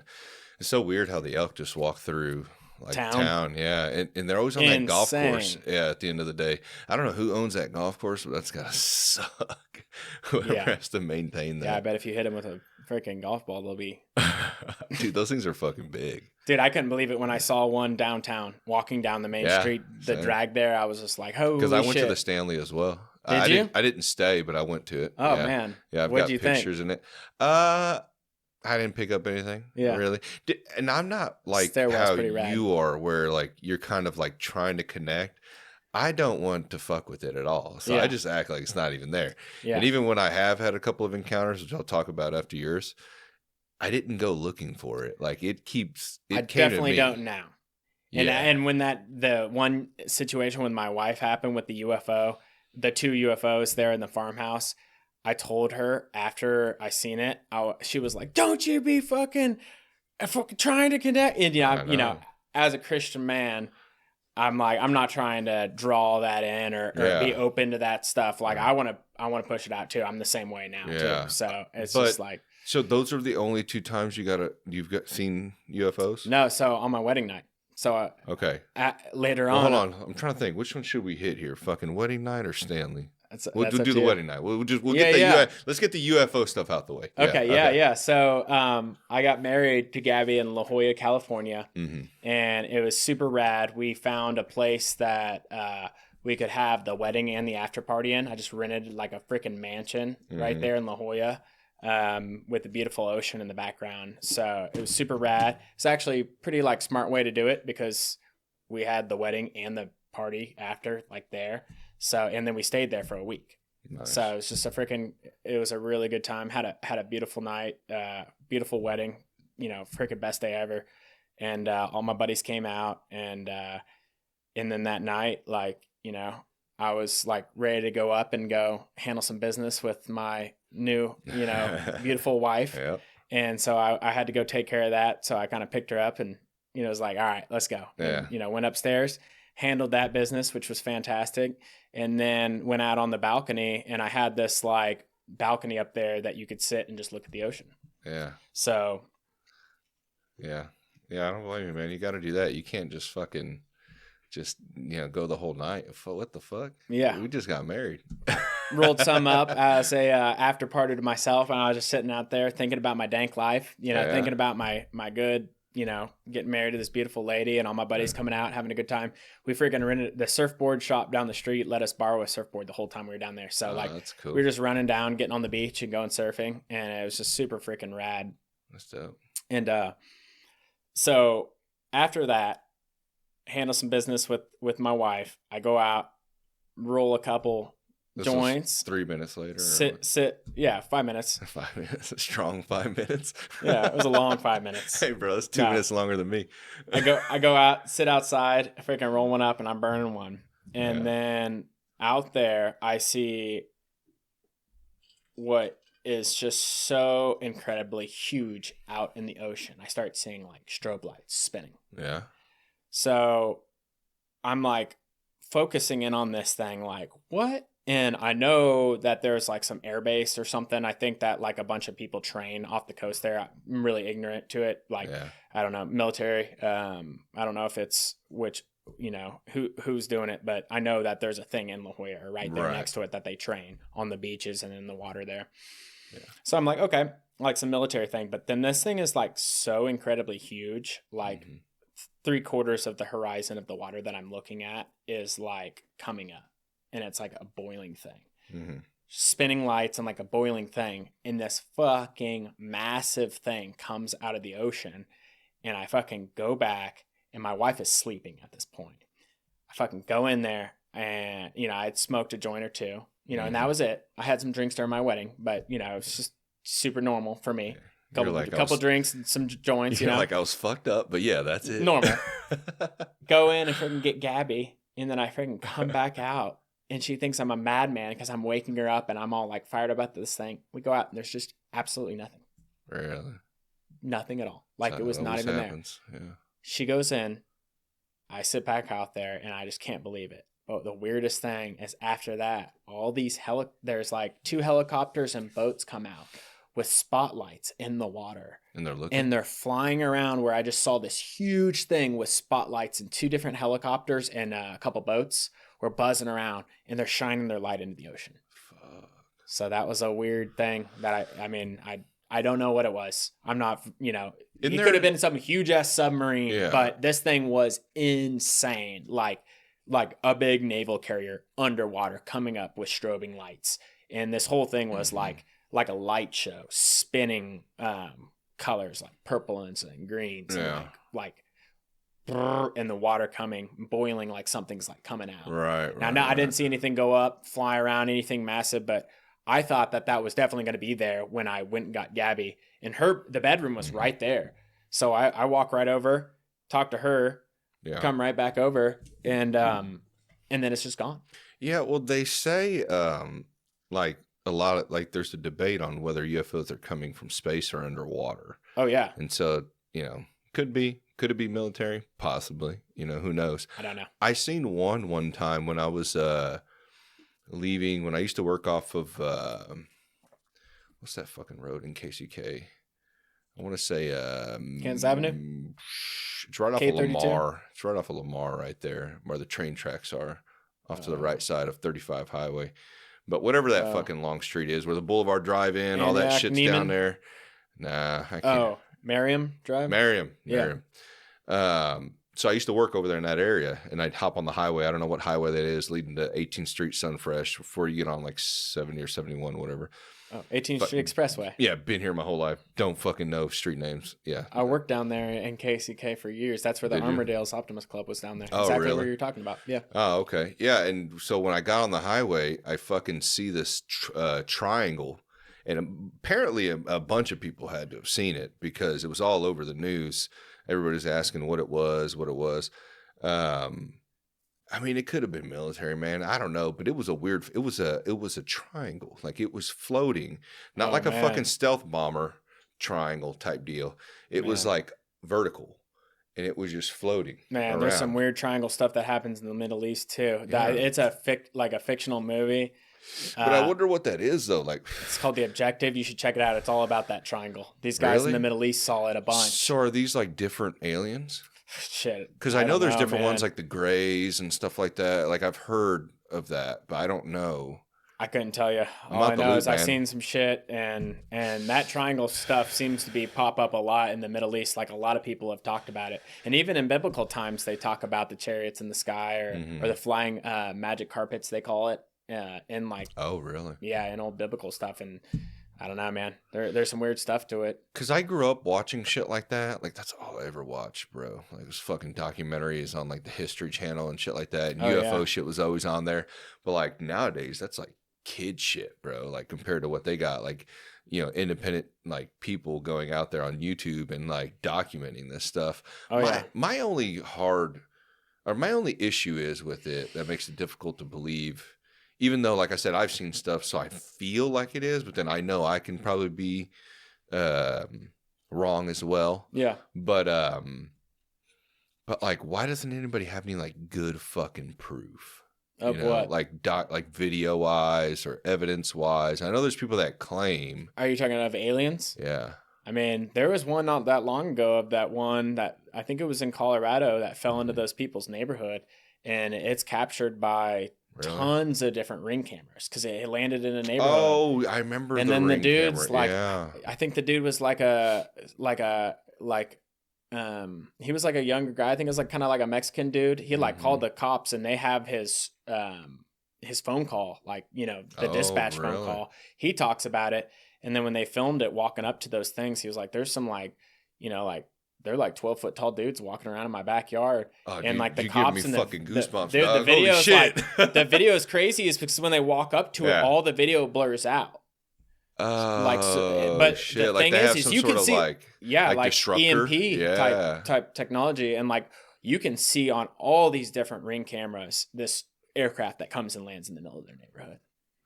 So why they gotta be 12 feet, and that bro? SETI shit, dude, they have like 200, 300 encounters that they filmed and videographed of things, and that's after they're asking them to come. So I don't know. I think that I do believe that the government knows how to get rid of, like, send them away or do something to piss them off that makes them disappear. But I think that they probably know a lot more than we do about what's going on with that. But there's tons of aircraft guys in the Air Force that have witnessed things. Yeah, that Commander Fravor. Yeah, I remember his story. The Tic Tac. Yeah. I've seen that one. I've seen some other ones. I don't know, man. I was listening to one of Lex Friedman's podcast with, I can't remember this one guy's name, dude. He was pretty interesting, but like, I don't know. He always, like, they all come to the conclusion of like the probability. Like, yeah, the universe is vast, but like nobody has actual proof. Yeah. And I know like the Colorado incident, but like what happened to that? I remember seeing something about the ring. Dudes are walking around in there. No, but I mean, like, why does it always just I guess die? the Men in Black dudes came and freaking took over that shit. I mean, bro. Roswell, that's what they lying. said. The dudes at Roswell said the Men in Black showed up and fucking... Hey, I believe that Men in Black shit, though. I've seen a lot of weird fucking videos, bro, on that shit. You don't believe in that? I mean, that's what the guy said at Roswell. He said that the guys show up in suits and they were like, we're handling this, and then just like came over and... Yeah, and they said like they didn't have facial hair. You ever seen that video of them walking in the hotel? They're looking for somebody, and it was like two guys, dude, and they were bald and had no facial hair, no eyebrows, nothing, dude. And they went up to like the desk and was looking for a room and looking for somebody. I can't remember. It's been a while since I've seen it, but there's got to be guys like that, dude, in the government. There's got to be. Couldn't tell you, but there's no fucking way. But that podcast was where the fuck is it at? Adam Frank. And he was talking about alien civilizations. That was a good one. Yeah, there's some interesting stuff coming out. I like to listen to both sides. You know what I on. mean? Like people that are trying to debunk it and people who support it, you know, because I feel like the truth lies in the middle somewhere, which really is going to come from your observation of both what you've seen, sides. What you've experienced, or what you're influenced to. Yeah. And then again, you could be wrong. So who knows? But I don't know. Hey, but they didn't like pull you up, right? No. Because I was going to ask you. I just felt really stupid. Felt like afterwards when my wife was like, telling me like that was stupid as fuck. I was like, yeah. Because my next question was leading to the anal probing. So, damn it, man. Fuck, dude, I've been never been drunk enough for that, bro. I've been talking about this I heard it's fun. all week, bro. Some people. I've been talking about this all week, man. I'm like, there's this dude coming on. He's been abducted. I gotta know if they were playing with his ass. And everyone's like, well, don't start out like that. Like, just give him some time. I was like, I'm going to let him tell his story. But at some point, we're getting to this question. Shit, there's that scary... And you can't help me, man. There's a scary-ass movie about those loggers, those, like... Dudes, yeah, I've seen that. The North one Canadian guys, and he gets taken up, and, like, dude, that really ruined those guys' lives. I mean, like... What did he say happened to him, though? Bro, he got straight up taken, and the police all thought that the dudes, when they came back into town, they thought that they offed his ass. Because there was like, because he came back like 11 days later or something like that. Yeah, and he's seen some gnarly shit when he opened up that, they had like humanoids that were like dead humans walking around and that were like zombies basically. And then when he... what is a humanoid? I don't understand he's that. saying like a zombie human that's walking around that's doing shit, but it's like has no consciousness. It's like a zombie. That's where they took him like they were controlling him. Yeah, they were doing weird experiments on him when he woke up. And then he hit him, gets up, runs out of the room. And when he opened the door, there was like humans walking around in there helping as the assistants. Oh, shit. And when he opened the door, it was a hangar. And there was like... I don't want to, thousands or millions of their aircrafts in this huge hangar, like unbelievable size. Holy shit. And then how he got zapped back and how he came back and how the whole thing worked out, I don't know. But all those dudes took lie detectors and the whole thing. And the cops all thought that they had killed the guy. So they were investigating him. And the guy swore that, this is what happened. They saw the one guy who walked up and wanted to challenge him. he was like known for like fighting bears and shit or something wild. Like he had done, he like grabbed a knife and went after a bear and challenged a bear like in a combat, fight. He was like a crazy fucker. He was bold and even strong. He was scared as fuck. And no, he walked into it, and that's how he got abducted. Is they saw the spinning lights, and they're like, "Hey, turn around! That's some crazy shit." They turned around, and the dude walked up to him, and then they saw him get like sucked up. Oh shit! Yeah, that's but my question is, why send him back? I don't know. Isn't that weird? Some people think that like the aliens aren't. They become like, what's the word, like impotent, where they can't like reproduce without themselves. So they have to take, because there's like the whole thing with the women up in it's like Juneau, Alaska has the most like missing peoples in America, where it's unexplained shit. Yeah. There was like a weird movie years back that had like footage of this lady that was filming these people who had like an owl coming to their window at like 3:30 a.m. or something like that. And a lot of people had gone missing from there. And like some of these women talk about that they go up and they're abducted and they put things in them and deposit things inside their bodies and stuff and stick things up in their, what's, and gnarly shit like that. So that happens in Alaska for some reason. I'm not sure. But I wonder what happens to them after they let them back, or they don't let them back, right? I guess some of them, if they came back and explained that. Some of them don't. I wonder if they get any type of crazy like cancer from radiation, or I don't remember, but I think they have a scar on their belly, and I think that one of them had some sort of metallic objects in them and stuff. Are they able to reproduce after that? I couldn't tell you, but I think that. You know what I mean? Because are they stealing fucking organs? There might be something that they do where they use humans to help facilitate themselves, because they've become like so. With their technologies or whatever they've had, they become this like useless being that has advanced technologies, but it's forgot the basis of what we're supposed to be doing here, which is, meeting loved ones, building a family, procreating and creating a legacy for yourself through whatever your craft is or whatever you're good at or whatever you can contribute to society in a positive manner. So I don't know. I don't know what to think about the whole thing. I don't want to be anything to do with aliens. Like, I'm not really into that. It was just something that happened to me. And I think that because at the time I was like, maybe done a number of psychedelics and maybe opened a door to some sort of connection. And then when I focused in on it, that happened to me. And I don't want anything to do with that ever again. I don't think that is, though, dude, because I wasn't on psychedelics when I witnessed mine. And we witnessed similar could have picked things. up on you so on that orb deal, like to the point now, bro, when I go hunting by myself, which I still do, I'm fucking scared every time I go in those fucking woods. I'll be honest. I still do it, but I'm always like, when I get up to that site and I got to walk by myself through the fucking, how dark it is in those places. Like you can't see your hand in front of your face type shit. And you go through there, it's like, is this going to happen again? I got challenged by a buck one time with my buddy Drew, the dude that we went up to Colorado Estes Park for his wedding. We were sleeping on a deer trail out in the woods behind my parents' house. We did crazy shit all the time. It's like 30 degrees, freezing cold. Fucking slept out there, and 3 times we got woke up. And we didn't realize necessarily we were on a deer trail until the morning. And then I woke up and I was like, oh, now I get it. But it's a little clearing spot, so we laid down and we were sleeping, and then I woke up to like a thud. And then when I looked up, I saw a silhouette of a big fucking buck with steam rolling out of its nose, going like, get the fuck out of the way. And it totally spooked me out. And it happened, and I just like we're like scared and quiet, and it stopped. On the 3rd time, it did it. A number of times. And I'll admit, I was fucking like ready to climb up a tree. I did not want to challenge this buck. And I fucking had a machete, and I give it to Drew because he's a fucking crazy bastard. And I'm like, Drew, here. And we get up and yell at this thing, and he challenges it with the machete. And I kind of take a step behind him because I'm like, I'm not going to fight this thing. I'm just going to get behind a big tree, know, and like, if he's going to try to fight me, he's just going to hit like a tree or something. And we yelled at him, but it was gnarly. He ran off, but it was like one of the, like, waking up to a big buck standing right there challenging you. It was fucking trippy, dude. It's a crazy thing.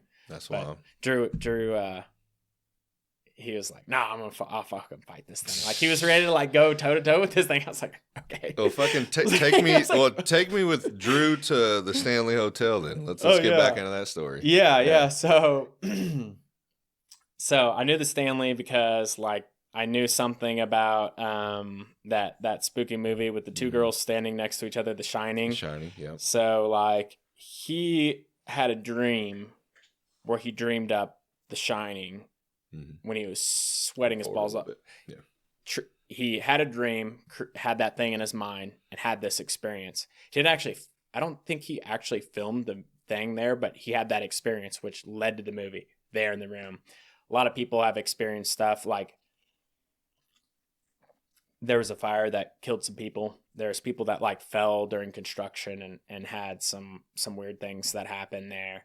And we're staying in Estes Park for Drew's wedding. And we were like, me and Tommy, he's the piano player in my band right now. His name is Jolly Tom in the band. Great guy, one of my best friends. I told him, I was like, hey, you and your girl, me and my girl, let's go and check out the Stanley. You know, we were in Estes Park, like it's the thing to see. Yeah. You know, it's like this old historic hotel. So we went to go check it out. And so we like go in there and like we're just sitting, like, you know, there's like a car and some couches and a fireplace and then like the stairwell. And it's kind of like the lounge area of the hotel. Mm-hmm. We try to do the ghost tour thing or whatever. They have like a ghost thing where they take you around and that's already booked. So we can't do that. So I'm kind of bummed. And I'm like, all right, so we're just kind of chilling in there. And then I see this guy and I'm kind of like, get a little vibe to like talk to this guy. So I'm like, just strike up a conversation with this guy. He's like some cop in Colorado who just got out of the ghost tour thing with his wife. And we just start yapping for a minute.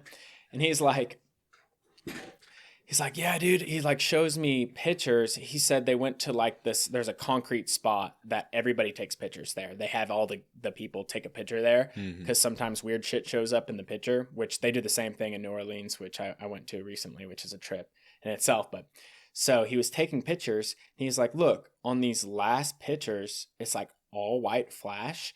And then there's those floating orbs in there in his pictures. And I'm like, oh, I know about those orbs. You know, it's like they have those spirit boxes, which picks up like that electronic or there's like the was it EMP or EM something? It's like the electronic energy that's ghosts manifest themselves into or create this energy because in my opinion, they haven't passed on to what comes next.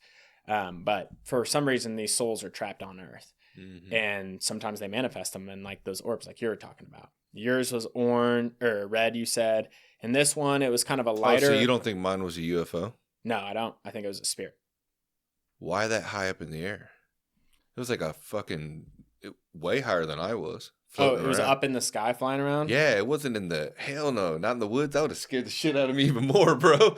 Just floating below me. Oh, no, it was up in the sky, bro. I mean, their spirits can go through walls and fly around and like do these things. So why couldn't they go up in the air? You know, they're not bound. They're not walking on the ground typically. Maybe they are, but this guy just took the pictures and he shows me this thing. So I'm like, okay, kind of cool.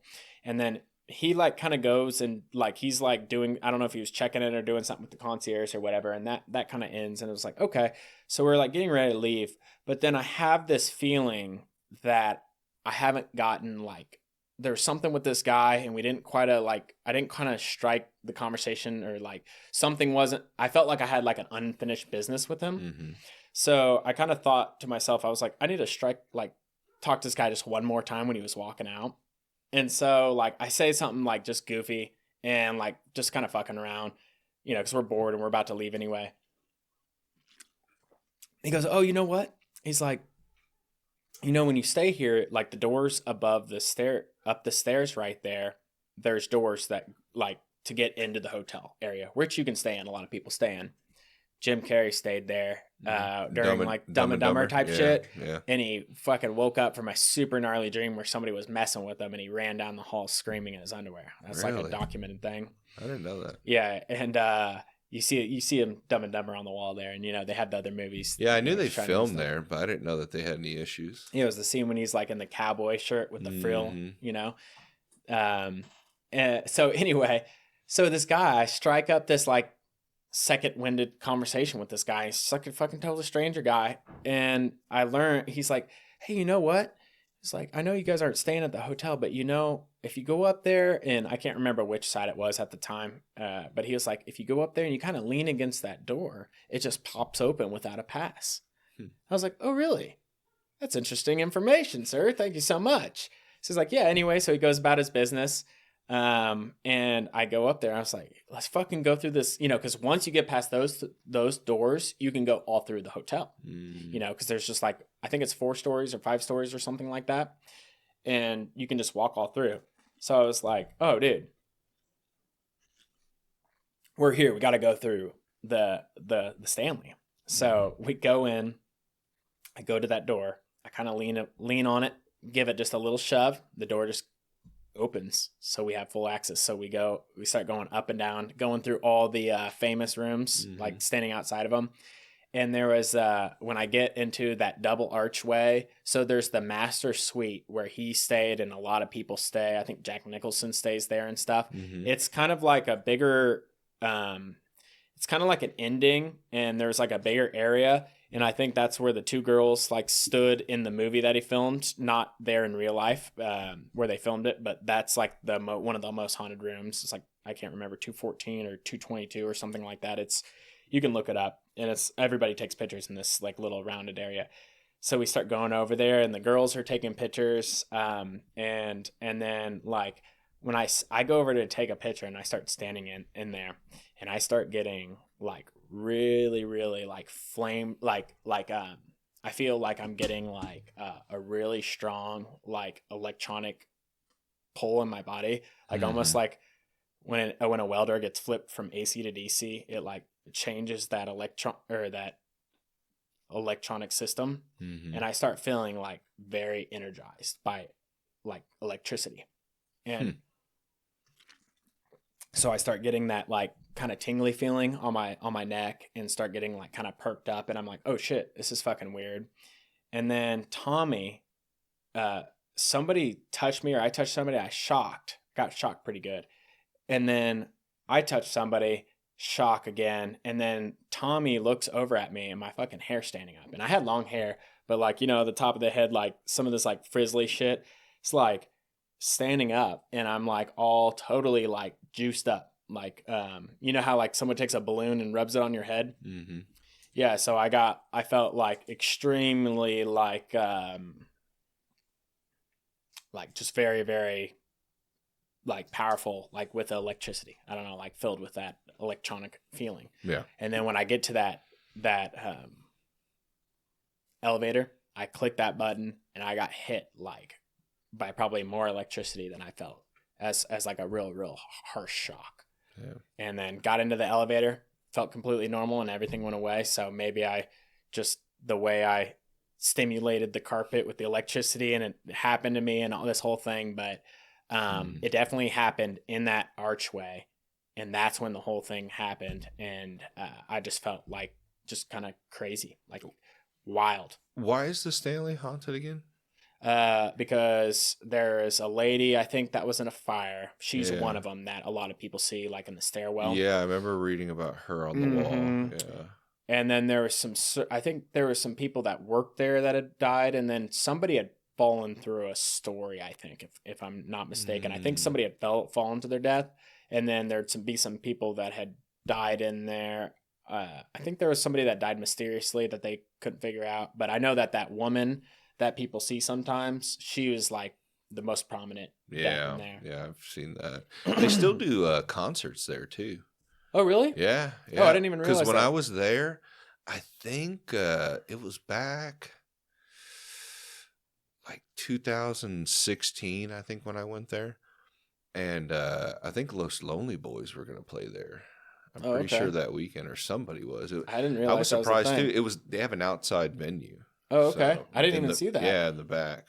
Damn. At least when I went. I saw like an extra building. There's an extra building like right next to it that Mhm. I know that they have events at and stuff. Because we Yeah. walked around that. It Maybe had it like was lion that then. statues Yeah. around it and stuff. It's pretty rad. But Yeah. yeah, that was kind of crazy. So another thing that happened when we were out there, and that's kind of the end of that this paranormal weird shit is my buddy Drew's mom passed away. Super freaking amazing, sweet lady, super rad lady, and she always wanted to be like her ashes spread in like a beautiful place. Mm-hmm. So he brought them when he got married and wanted to spread them in this Lily Lake. Okay. And I think it's called Lily Lake. It's a little lake there in Estes Park, whatever that lake is right next to it.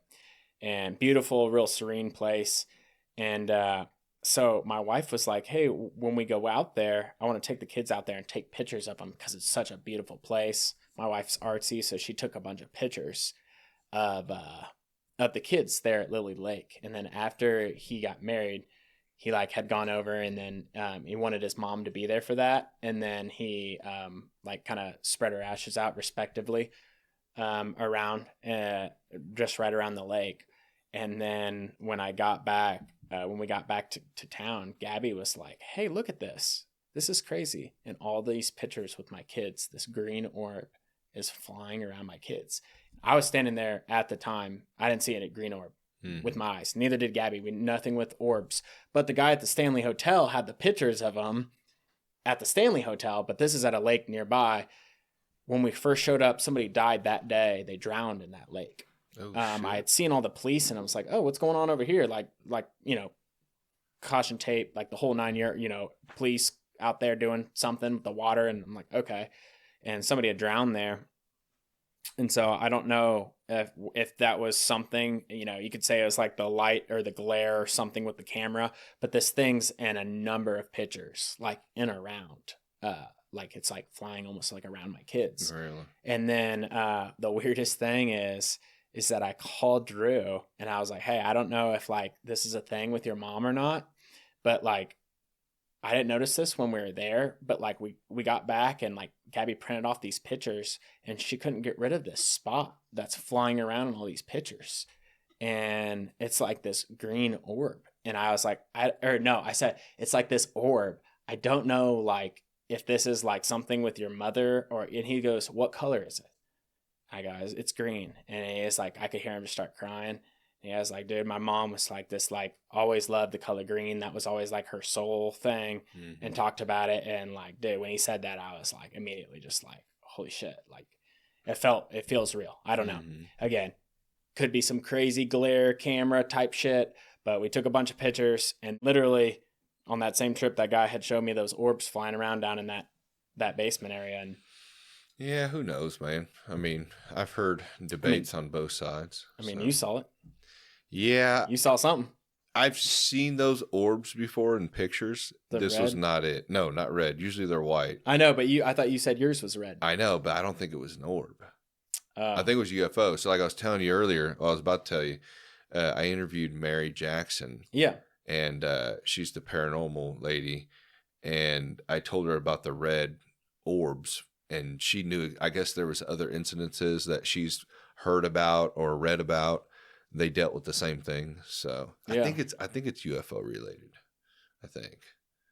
Hopefully I never have to find out again. I know, but that's basically it. The haunted house. I had those, the weird shit at that house. Yeah.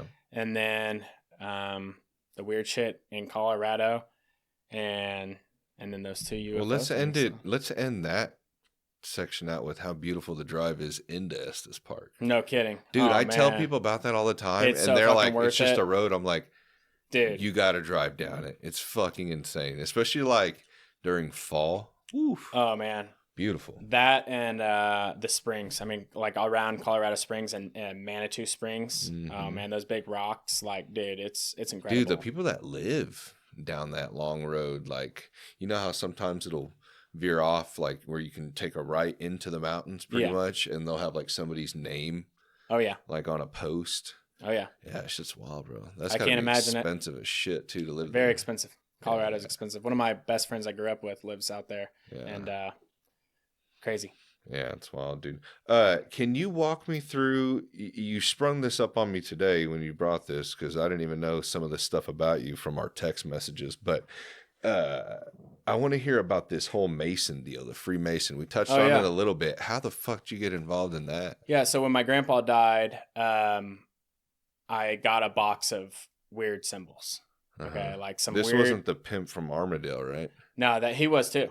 Oh Yeah, shit. yeah. My great grandpa was a pimp in Armadale. I honestly, I meant to bring his gold tooth because I actually still have it with the tooth in it. What the fuck? And I forgot to bring it, but I'll send you a picture of it or something just so you can see. He was actually like a pimp, like running hose. Yeah, so they called him $2 Smitty. Yeah, in KCK. Fuck. Yeah, so he was like a really Did it known. cost $2 for a girl? It was. He'd always tip everybody $2. Oh. So that's how he got his name. I was like, God Yeah, damn, bro. I mean, maybe. I don't know. But What I know year he was this? Well, my grandpa was born in 1919, so I'm not sure when my great grandpa was born, to be honest with you. But he was like 20 years old or whatever when he had Archie. So yeah, Damn. yeah, He was probably early like 1900s or the late first recorded 1800s. pimp in Kansas. Yeah, it was kind of a thing, and like a lot of people, like if you still go down and ask, like there's a True Value right there on Kansas Avenue. There's an old dude that runs that place that knows all about like some history down there and art. Yeah. He was friends with my great grandpa. He still runs a True Value on Kansas Avenue. He's kind of an OG dude, and I was I was in the Optimist Club with him, so I got to know him pretty cool, or got to know him pretty well. And that building's really historic too, because he's got like the old watermark up on the second story of where the water was and that big flood that they had down there. I think it was like 52 flood or something like that. Yeah. But, I've been looking at, somebody wrote a book on that, and I'm trying to get them on. I'm trying to find them. Some of these authors are hard to find, dude, on Instagram. Of all the craziest people in Kansas City, there's one that I know that is so insane. His name is Jerry Vest. He owns a business in Kansas City, Kansas called Have Guns Will Rent. And he's rented machine guns and movie props to like the who's of Hollywood guys and prop people for like whatever 40-50 years out of Kansas City. So he's got multiple buildings of costumes and props, and he used to be a class 3 firearms guy, so he had like belt fitted machine guns and stuff and all sorts of cool stuff. And dude, you got to reach out to that guy. Dude, tell him to come on. You need to. Fuck. I'm not gonna talk Jerry into anything. He's crazy. He came out to one of my shows, which was really rad, because he's renting me a bunch of shit, and I bought a I bought a huge ass cannon from him. And bought some really bizarre things for like different parties and stuff we've had. He's got all sorts of cool stuff. He's got a big gun room of like all of his movie prop guns and stuff that are cool. And so I think that'd be hilarious if you're able to talk him into it. Yeah, we'll see. But yeah, KCK's a trip, dude. There's a lot of weird history there. You can go see Smitty's house down there in KCK. My great grandpa's house that he built it. He was a brick mason and a BA. And what you would ask about what kind of sparked this KCK talk was... Yeah, the Mason. Yeah, so when my grandpa died and when I worked at the Truman Courthouse, I started reading about Harry S. Truman and Freemasonry, learning about like what it was with like our American founding fathers, why they were in this old fraternal order. It's the oldest fraternity in the world. And, I was kind of interested in building construction and like kind of these old occult, like, old time America, like what's going on with all this. So when my grandpa died, I was still doing that Truman Courthouse. And that was about that time where I started reading about Truman and saw that he was a part of it. And when my grandpa died, I got this box of old shit of these symbols, the square and compass. So I was kind of like, okay, what's all this weird shit, And I was like, don't throw that away. I want to keep this stuff. And then I posted a picture at one point of a square and compass. And I was like, said something about, following my grandfather's footsteps, because my grandpa and his dad were Masons. And one of the dudes that I used to ride motorcycles with hit me up and was like, hey, if you want to come to Belton, our lodge is here. And I was living in Stillwell, Kansas at the time at that farmhouse. And I ended up buying a house in Belton, Missouri and living there for 5 years. And while I was living in Belton, I joined that lodge there in Belton, which happened to be like the cornerstone was set by Harry S. Truman. He sat in the chair as the master of the lodge, which is the top officer of the lodge. years back, and it was like actually a pretty historic like lodge. Had some cool like memorabilia and American history in there. I was like, oh, this is kind of cool. Right. So it all just worked out, and I worked my ways up the chairs and did the different roles that you do there, and then I became the master of the lodge, and that's the guy that sits in the east with the hat. Nobody else gets to wear the hat, and you're the boss, and you get to do that for a year, and then you become a past master, which is a has-been. And then after that What's time, a has-been? What is that? Has-been as in somebody that's, you've already done all the chairs there and you've done it all. So like some people keep going back and just do that forever. For me, I kind of wanted to go learn what this was that George Washington, Truman, my forefathers, other people had done. A lot of people currently too. Oh yeah. Yeah. You know, a lot of people in Hollywood and all that crap, which means nothing to me because I don't care. Like that's not for me, but I just want to do it. No, but there was a guy that was on it. He was on The Fighter and the Kid, and he was actually really interesting. No, you're good. You're good. Yeah, he was talking about how like it's more over, like people are overthinking what it actually is. Absolutely. And because he was I don't know how high up he was. I don't know if he was a 33-degree Mason. I don't know how long that takes. Well, it's an honorary degree. They have to choose you in Washington, D.C. Oh, do they? Yeah. So maybe he wasn't. I don't know. But a lot of people. He basically said it's a networking thing. Like he's like, dude, like some of these lodges are big. He's like, they have doctors, lawyers. Like, important people. All sorts of people. Yeah. All sorts of people. And they're all helping each other out because once you guys are brothers or whatever you guys call yourself, you guys look after one another, which I think is kind of cool, dude. To be honest with you. Honestly, I moved to Belton. As long as they're not like being weird, like adrenochrome type shit, you know, for me at the time, stuff, like I'd kind of like sold my motorcycle. I moved in, I had kids, and I was starting like a family with my wife with children. So I moved out. I kind of stopped running around with those people because the stuff they're involved in and, kind of getting away from having to deal with law enforcement type shit. Cause I was like, I don't want to deal with cops or the law system or go to jail. And, so it was really good for me and my family to go and do it. And like, we would, go to the breakfasts on Saturdays and go to the deal. And I just felt like memorizing something, doing certain roles in the different chairs and talking to these other men from all these different backgrounds and religions and different people from different that have all these different perspectives was a positive thing for me. That being said, I think there is some negative stuff and maybe some of these stereotypes, might apply to some of the people, and some of the people that I met were maybe not the most outstanding people. And then you hear about certain people that have done bad things that were Masons. So it can really, but kind of like with everything in all walks of life, there's rotten apples, but in any organization. Yeah, but I had a good time. I thought it was good. I think that but that wasn't the group's intent. No. Right. No. Okay. No. Because a lot of it is you're reciting Bible verses. I mean, there's a lot of Bible verses in there. Because you're out of it, right? Yeah. So I demitted. So I respectfully declined. So I don't wear jewelry of a square and compass or any of that crap anymore. That's how I first seen one. There was a guy named with the ring, Gary something. He had a ring on, and I worked down in Grandview. Yeah, and so maybe had a G on it.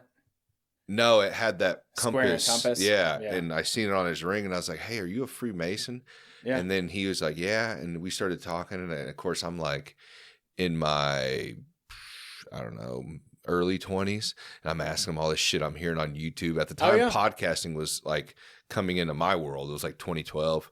Oh yeah, and I started asking him all these like conspiracy questions and shit. Oh yeah, sure. He was like, dude, if you really want to know what it's about, just come to a fucking meeting or whatever the fuck he told me to come to.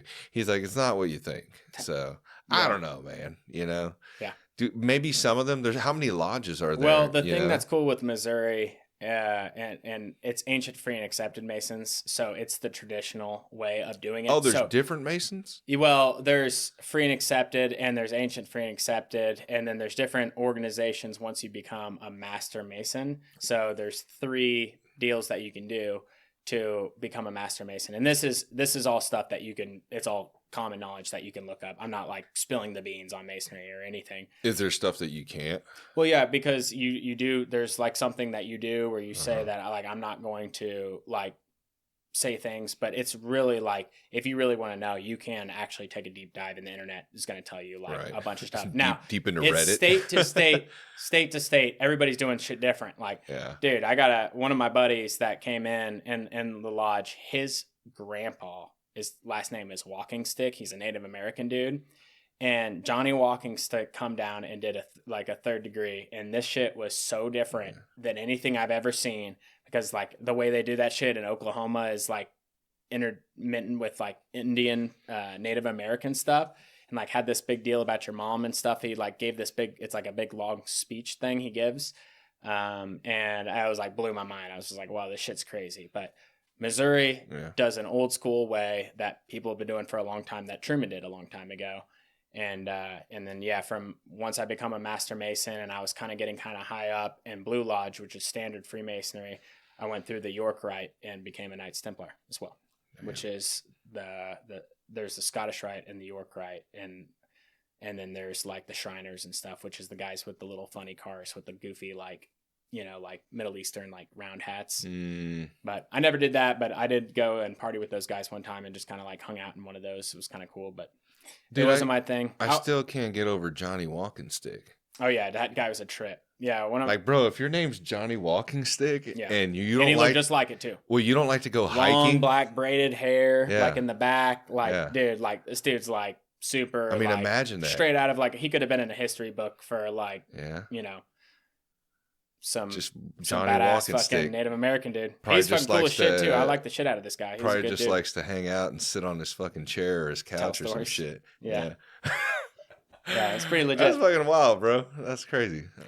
I don't know. Yeah, so it was a good thing. I was like really curious about it, like historically speaking, and I went through it, and like the different responsibilities you get on the chairs. Yeah. Like you have a different role in each chair as you work your way up. How long does it take to get to where you're at? Well, some people do it quick. Some people takes many years. Some people can't do it. A lot of people can't do it because you have to memorize a lot. You must have did it pretty quick. I tried. I mean, it was like because you're not even. It was like 5 or 6 years, and then I was the master of the lodge, and then that's a year term, and then once you turn out like in September when your year's over, you pass it on to the next officer in charge that sits across from you in lodge. And then you restart. No, and then you're just a past master. So you're still currently a past master? I'll always be a past master, but I'm demitted from the lodge, which means I'm not actively like in masonry. So if a guy were to approach me and say a certain phrase to me, oh shit, y'all got phrases? Oh yeah, there's certain things, like lots of people will see, like a lot of Masons wear the ring, and if you drive around most cities in America, you'll see a lodge, a blue lodge, and it has the square and compass. Yeah, there's one on Berry Road. Yeah. So like you'll see people with the stuff.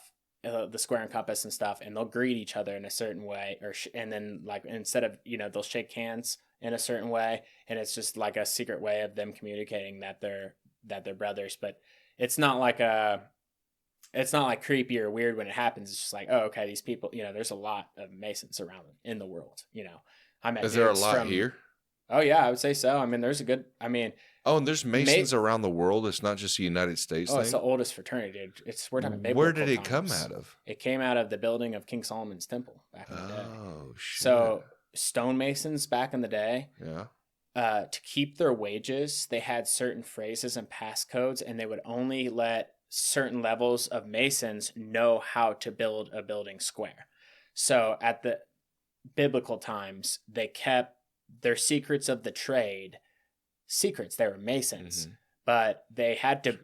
They were the only way that were the top Masons that knew how to build buildings perfectly square and had these historic buildings that they had built, like King Solomon's Temple and stuff. And the Masons had certain passcodes and phrases so they could travel to other countries and stuff to prove that they were master Masons. So that's how it got started. Yeah. So just Masons, right? I mean, I guess that Freemasons. Yeah. Okay. Yeah. So how did they turn into? So then it became where they had these passwords and different things where they could communicate with each other. And so they couldn't be taken advantage of for their skills, because basically what other people wanted to do is just replace all the Masons with like low skilled workers that they would just go build the shit. But they kept all the Sounds secrets. like 2024. They kept the secrets on a 2025. lock for only the guys who really knew how to do it, so they could build themselves up and have a living wage. Right. But fast forward to like the dawn of America, when it's still controlled by like the British or the English, there was taxation without representation, and they couldn't speak. They were afraid of speaking anywhere because the British, the redcoats, could throw them in jail for whatever. So in Boston, they started the first American lodge, and that's where the guys got together in the lodge meeting and talked about and created the idea for the Boston Tea Party, which was revolting against the British by throwing their tea in the harbor because they were protesting taxation without representation. So that was actually where y'all at in 2025? Yeah, well, that's what sparked the creation of, in my opinion, the greatest country that's ever been created, because of our civil liberties granted to us by the Constitution. Right. So they sparked a war with the English in a lodge, which then led to this. Yeah. And then you can fast forward from that till Truman's presidency.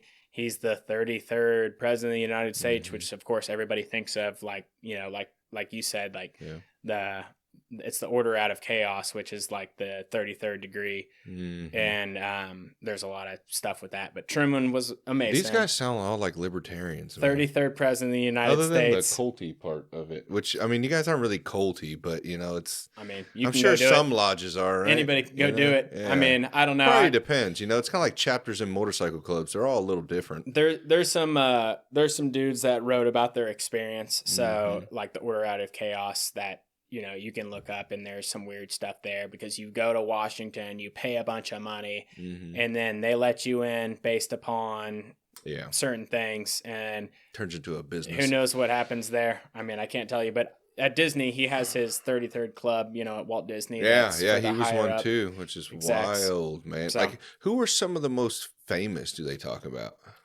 I mean, they don't talk about any of them because it's not part of their story. Like, what do you mean? I just know like Shaq, Jay-Z, Brad Pitt, Harry S. Truman, that's wild. I mean, lots of the U.S. presidents have been them. All sorts. Do of all of the U.S. presidents, or just a lot of them? A number of them. Yeah. I don't think. I think it's a much smaller thing than. Then I think it's like maybe 5 or 10% of the U.S. presidents. But yeah, Skull and Bones, that's a different thing. That was like one of the Ivy League schools. It was like Al Gore and John Kerry and Bush Sr. went to whatever school they went to. It was like Yale or one of those Ivy League schools. Yeah. Where they had this old order that is their own thing that they're doing. And that sounds like it was a pretty gnarly thing. To me. Yeah, because they were saying like in order to be in it, you had to like kill something or sacrifice or whatever. Couldn't tell you, but that's just wild. Are you privy to like different history than what we're being taught when you're in there? Well, I mean, say what you can. I don't want to. Yeah, no. It's get you jumped. I would. Or something, yeah, no. I don't know what they do if you start. They explain unleashing a story about a guy that you can look up and read about. Easily on the internet. That was a builder in the biblical times around King Solomon's temple. And they tell his story, and different degrees from after that, you can go into these different, what they call like appendant bodies, which are like different groups that you can join after you become a Master Mason. And I particularly thought that the Knights Templar was just super sick. You have to be a Christian to join that specific organization, and feel like if you go down the other tree, there's some more Middle Eastern influences that I don't necessarily like.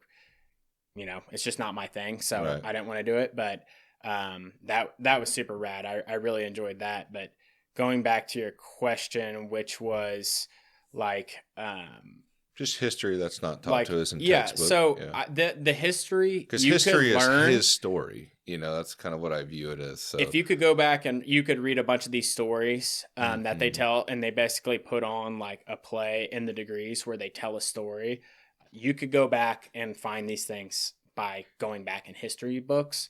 But the way that it's portrayed is a thing that men have been doing for a long time.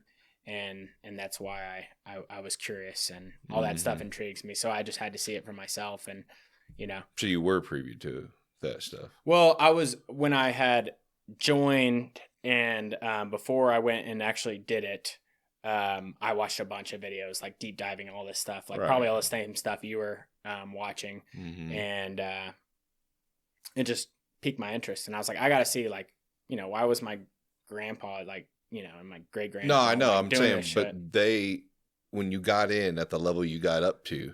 Yeah, well, I thought it was going to be something because I had read about like what happens in these rituals and stuff. That wasn't the case because it was either a different state or it was done at a different time. I'm not sure. But some of this wilder shit that I had read about, it didn't happen. I never saw it. Okay. But they don't have like insider information on like what's real, what's not being told to us and shit like that. I mean, you know? I think it's so localized. It's just like, oh, you guys don't like all get together once a year? Yeah, there's a Grand Lodge, which is in Columbia, Missouri. That's the Grand Lodge of Missouri. So for Missouri, once a year they get together and have a Grand Lodge assembly, which is where like 2 or 3 of each Mason from each lodge goes, or the top officers of the lodge go. And they just party down there, or what do they do? No, they have like a convention. They have like there's Lodge, Blue Lodge here, like locally, but there's Grand Lodge, and you can be a Grand Lodge officer. So after you do like the roles and become a past master, you're like eligible to be in Grand Lodge of Missouri and go and do like Grand Lodge. And I'm pretty sure Harry Truman was the master of Missouri. And do these guys get paid? No. So you have to get a job if you move down there. No. Yeah. Well, that's only for one day. Oh, okay. Yeah. Okay. So people just go and no, based on the money that you said you can transfer though there after a certain number of years, right? I'm saying you could serve there for 1 year. Oh, 1 year in your position. Yeah, so you'd have to go down there and drive down there. Okay. Yeah. Man, that's fucking wild, dude. Yeah, it was kind of cool to see. There's a shit ton of Masons there. I was like, wow, this is. Well, what's something that kind of caught you off guard when you were there that you can talk about? You know, like something you're like, oh shit, I remember that. No, I mean, it's just like a lot of the stuff is based on like military parade, which like I'm not in the military. My brother's in the Air Force, but I did a bunch of World War II reenactments, and I had to learn like the basic like the parade, like walking around with your rifle, and like, you know, a lot of that walking, like turning on a square, and like that stuff is based on, I think it's based on military parade. I mean, there's like certain things you walk around, you say things that you learn, that you study in a book. That's like, it looks kind of like hieroglyphics type thing, like the book that you can study, because you can't learn this stuff. I mean, maybe if you get on the internet, you could maybe find like a cipher book, but the cipher book that you study, you have to memorize this shit. Oh.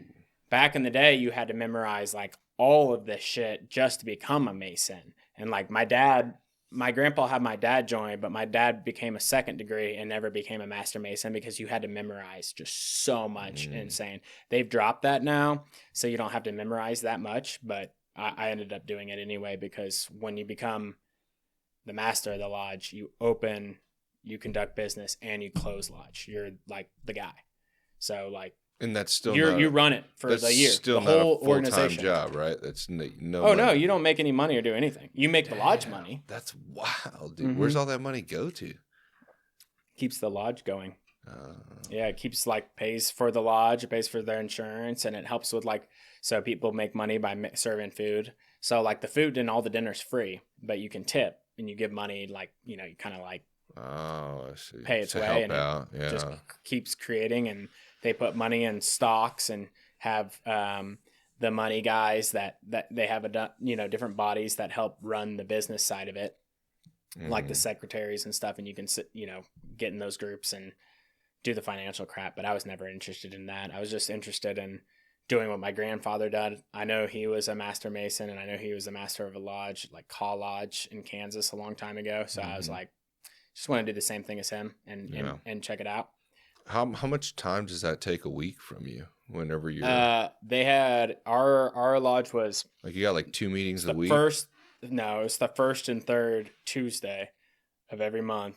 And that's it? That was it. Oh, there was extra that ain't things bad. like they do the Masonic funerals. Like, I don't know if you've ever been to some old dude's, Masonic funeral, but they do like a funeral service kind of similar to like what is it called? Like the 6-gun salute or whatever that they do for, I've seen that for sailors and soldiers.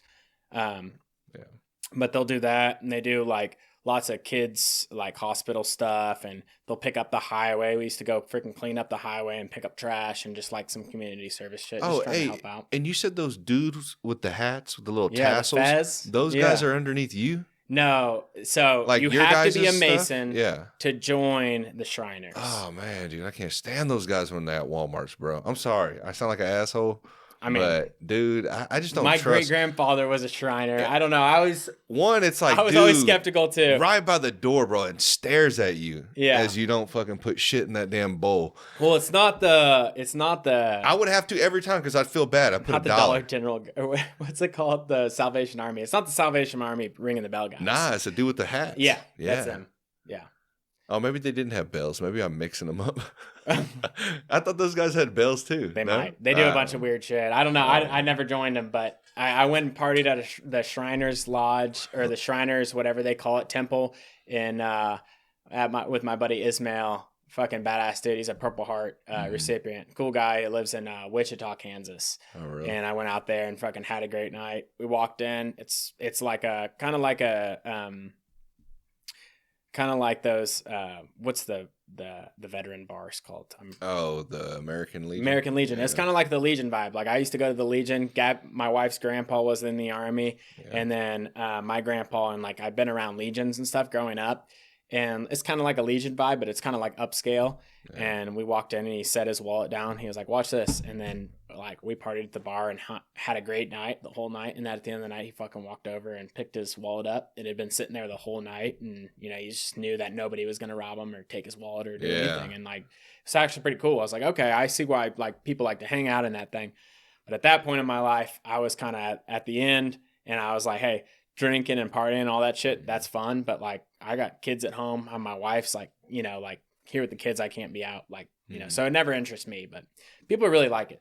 Apparently. But tell me again why you left so I can completely understand why. Yeah, so after I was the master and sat in the East and ran the lodge and did all my shit, I had experienced what going into the York Rite was. I had seen it all. I'd gone all the way up there. And then I had done everything in my lodge I cared to do. I'd sat in every single position. Right. And then I was the master of the lodge.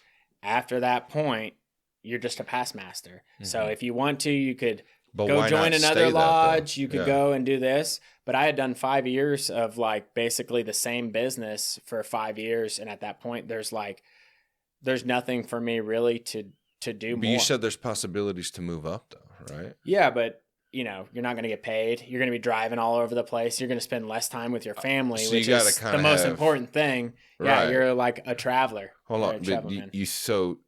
But so basically, the higher up you go, you got to make more money. Is what you're saying. None of it. You don't make any money. No, but I'm saying you as an individual have to make more money because you're having to drive and spend money and yeah. There is the secretary's position. There is some. Sorry, there's some. I can't remember. There's some legal number because it's like a non-for-profit or whatever. Right. But because he literally sits down and has to do all this bookie crap. And like pay all the bills and do all the clerical stuff. He has a legal, I can't remember what, $500 a year or some. It's not a lot of money for what he does, but that's the only person, the secretary, that is making money. And I can't tell you what it was. I guess I could see why. I never sat there and I never wanted to. You have to vote them in, and generally people don't want to do it. But still, why not stay active? Is it just because it became repetitive? Well, or does it cost to keep that active? I moved to the lake too. And I lived in Belton for 5 years. I was super lucky. I got like a nice little starter home there, and it got me by. But then, I had been I had been a master, and then I became a past master. And my daughter, like the third bedroom in the house, was down in the basement, and my son was 2, and my daughter was born, and so like we just like had her in the like the corner of our room for a while. And then it was like, at some point we're like, all right, we have to get a house like where we can she can't like grow up her whole life in our room. And then we didn't feel comfortable putting her in the room with my son just in case like something weird, happens. So we ended up moving out of Belton and got a cool spot out at the lake where I live now.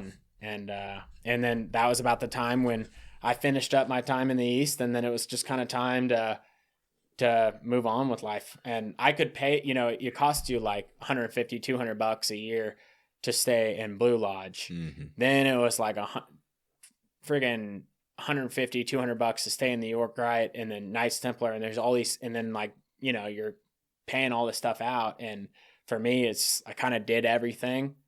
I don't want to go mess around in Washington and deal with those people. It has no appeal to me. I just wanted to do what my forefathers did. Mm-hmm. And I achieved that. What do the ones in Washington, D.C. do?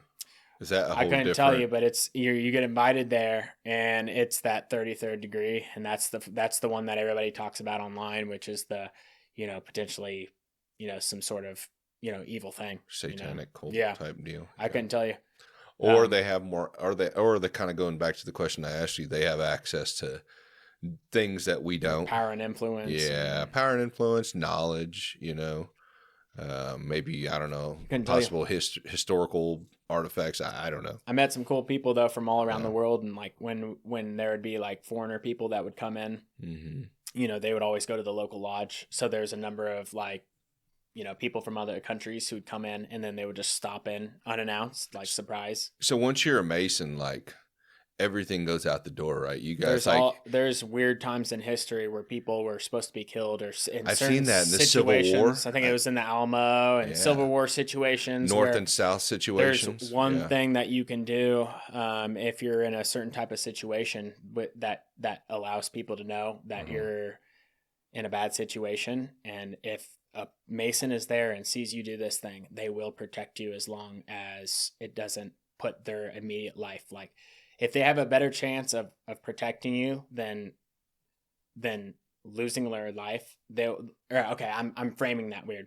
They will protect you basically no matter what, unless it's going to end up potentially them dying. Oh, okay. Yeah. So there's different times in history you can read about where people have done this certain thing that has allowed them to not be either shot or killed. I've read about it in the Civil War that there's been like North and South, people fighting against one another, and then somehow they find out. I don't know if they throw a signal before it starts just to see if anybody catches it. Yeah, and then boom, they know to leave each other alone. Yeah, a lot of people will wear their rings or squares and compasses on them when they go into like airports and stuff. Mm-hmm. I had one where I was going on, the guy like checking my thing, saw my ring, and he was like, "You're in good hands, brother," and like shook my hand, and I was like, bro, telling me like the pilot is a Mason or something. Yeah, and it's just wild. Weird stuff all around. Like you'd be surprised if you know what the square and compass is, you'll start seeing it everywhere. Like, people's like taillights and like license plates and all that shit. But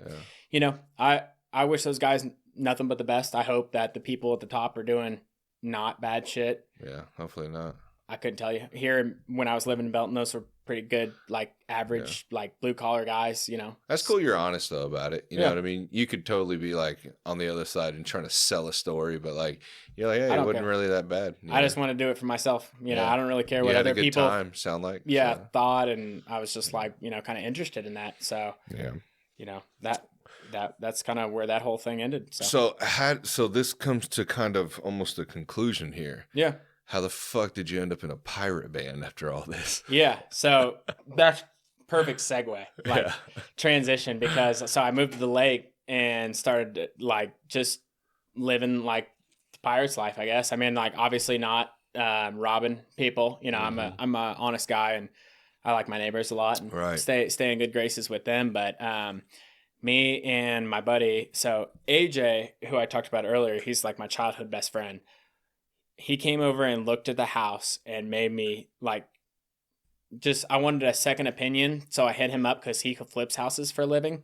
I was like, bro, I just found this thing in like Lake Lotawana. I know nothing, like, I don't really know about this area. I started like learning about it, and I was like, oh shit, like this is like a thing. Like apparently a bunch of people partied out there in high school. Nobody invited me. I never heard about it my whole life. Like growing up, I swam in the dirty ass Blue River. It's nasty as shit. Like getting ear infections and shit because the water's nasty. nobody invited me out, but my wife was like, hey, you want to go ride on this boat? Like, my family has this private lake house and like this fucking boat. I was like, hell yeah, let's go. Yeah, I'm crazy. down. I like a good time. So Yeah. go out there and check this thing out. I'm like, holy shit. Like, I didn't even, realize people like live like this. Yeah. I was like totally like oblivious to it. And then sold my Belton house, lived in a apartment in Lee Summit for a short time for 6 months, fixed my house up, sold that house, and then took everything I had and bought a fixer-upper, kind of a gnarly, like real rough around the edges house. Not real attractive. It's like a big ugly barn looking house.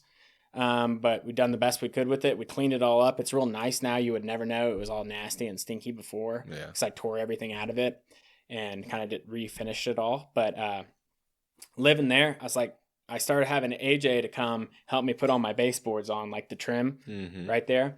And AJ was like, oh shit, this place is cool. And like, so we were going and drinking and hanging out, and then we come in and work on the house, and I paid him cash to help me, like finish my house out. And we started going out on canoes. I ended up convincing him to buy the next door neighbor's house. So he moves in right next door to me, like my childhood best friend that I grew up with.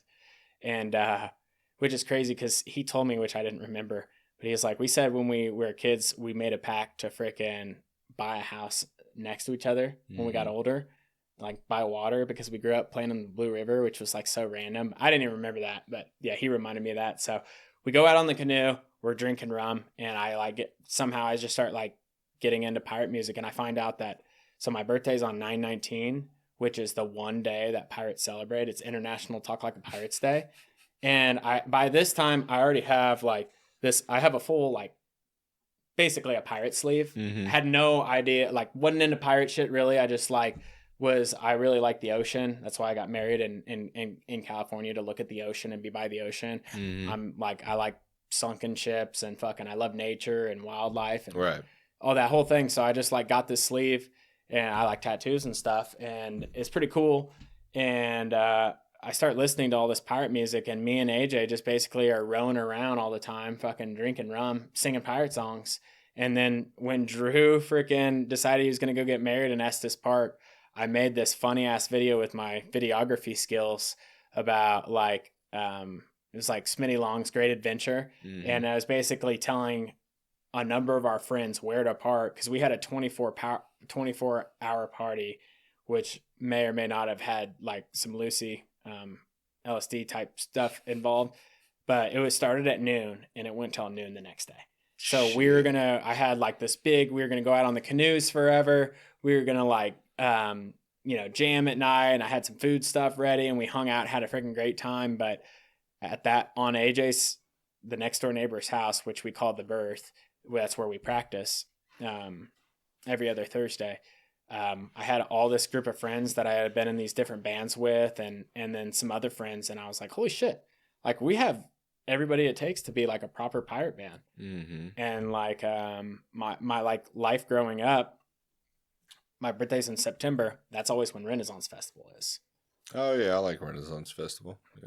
Yeah, so I had grown up and gone, and like I didn't know who they were at the time, but the Jolly Rogers are like a major pirate band, like globally speaking, and they always play at KC Renfest. So I grew up like kind of seeing pirate bands, but I wasn't like kind of like aware of them.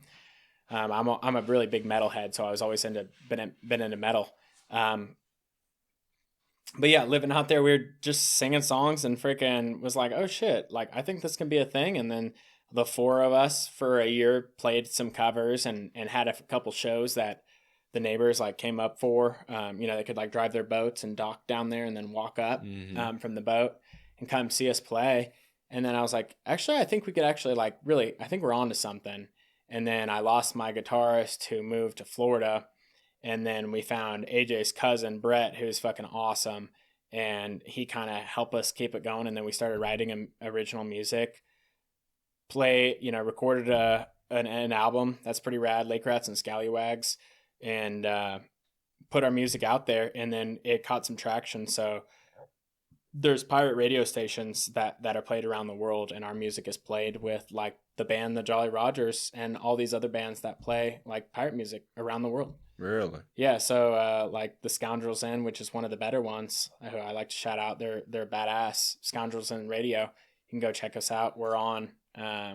Today's Wednesday, right? Yeah, today's Wednesday. Yeah, we're on the radio right now. Hold on. Is yours? I thought it was Grog Before Gallows. Yeah, that's the name of the band. Grog Okay. Before Gallows. So our album we dropped is Lake Rats and Scallywags. Oh, okay. Mhm. Okay. Cool. Yep. Are you guys on Spotify? Mm-hmm. Yeah, I listened to some of your shit. I was like, I wonder what this sounds like.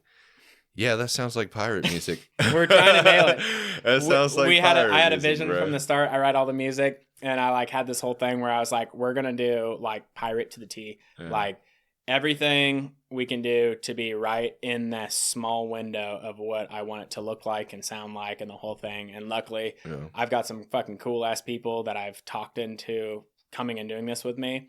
And now it's just like, it's got its own life. It doesn't like, we've got our own voting system, which is based on how pirates used to operate, you know, Yeah. by vote. Everybody's got a say.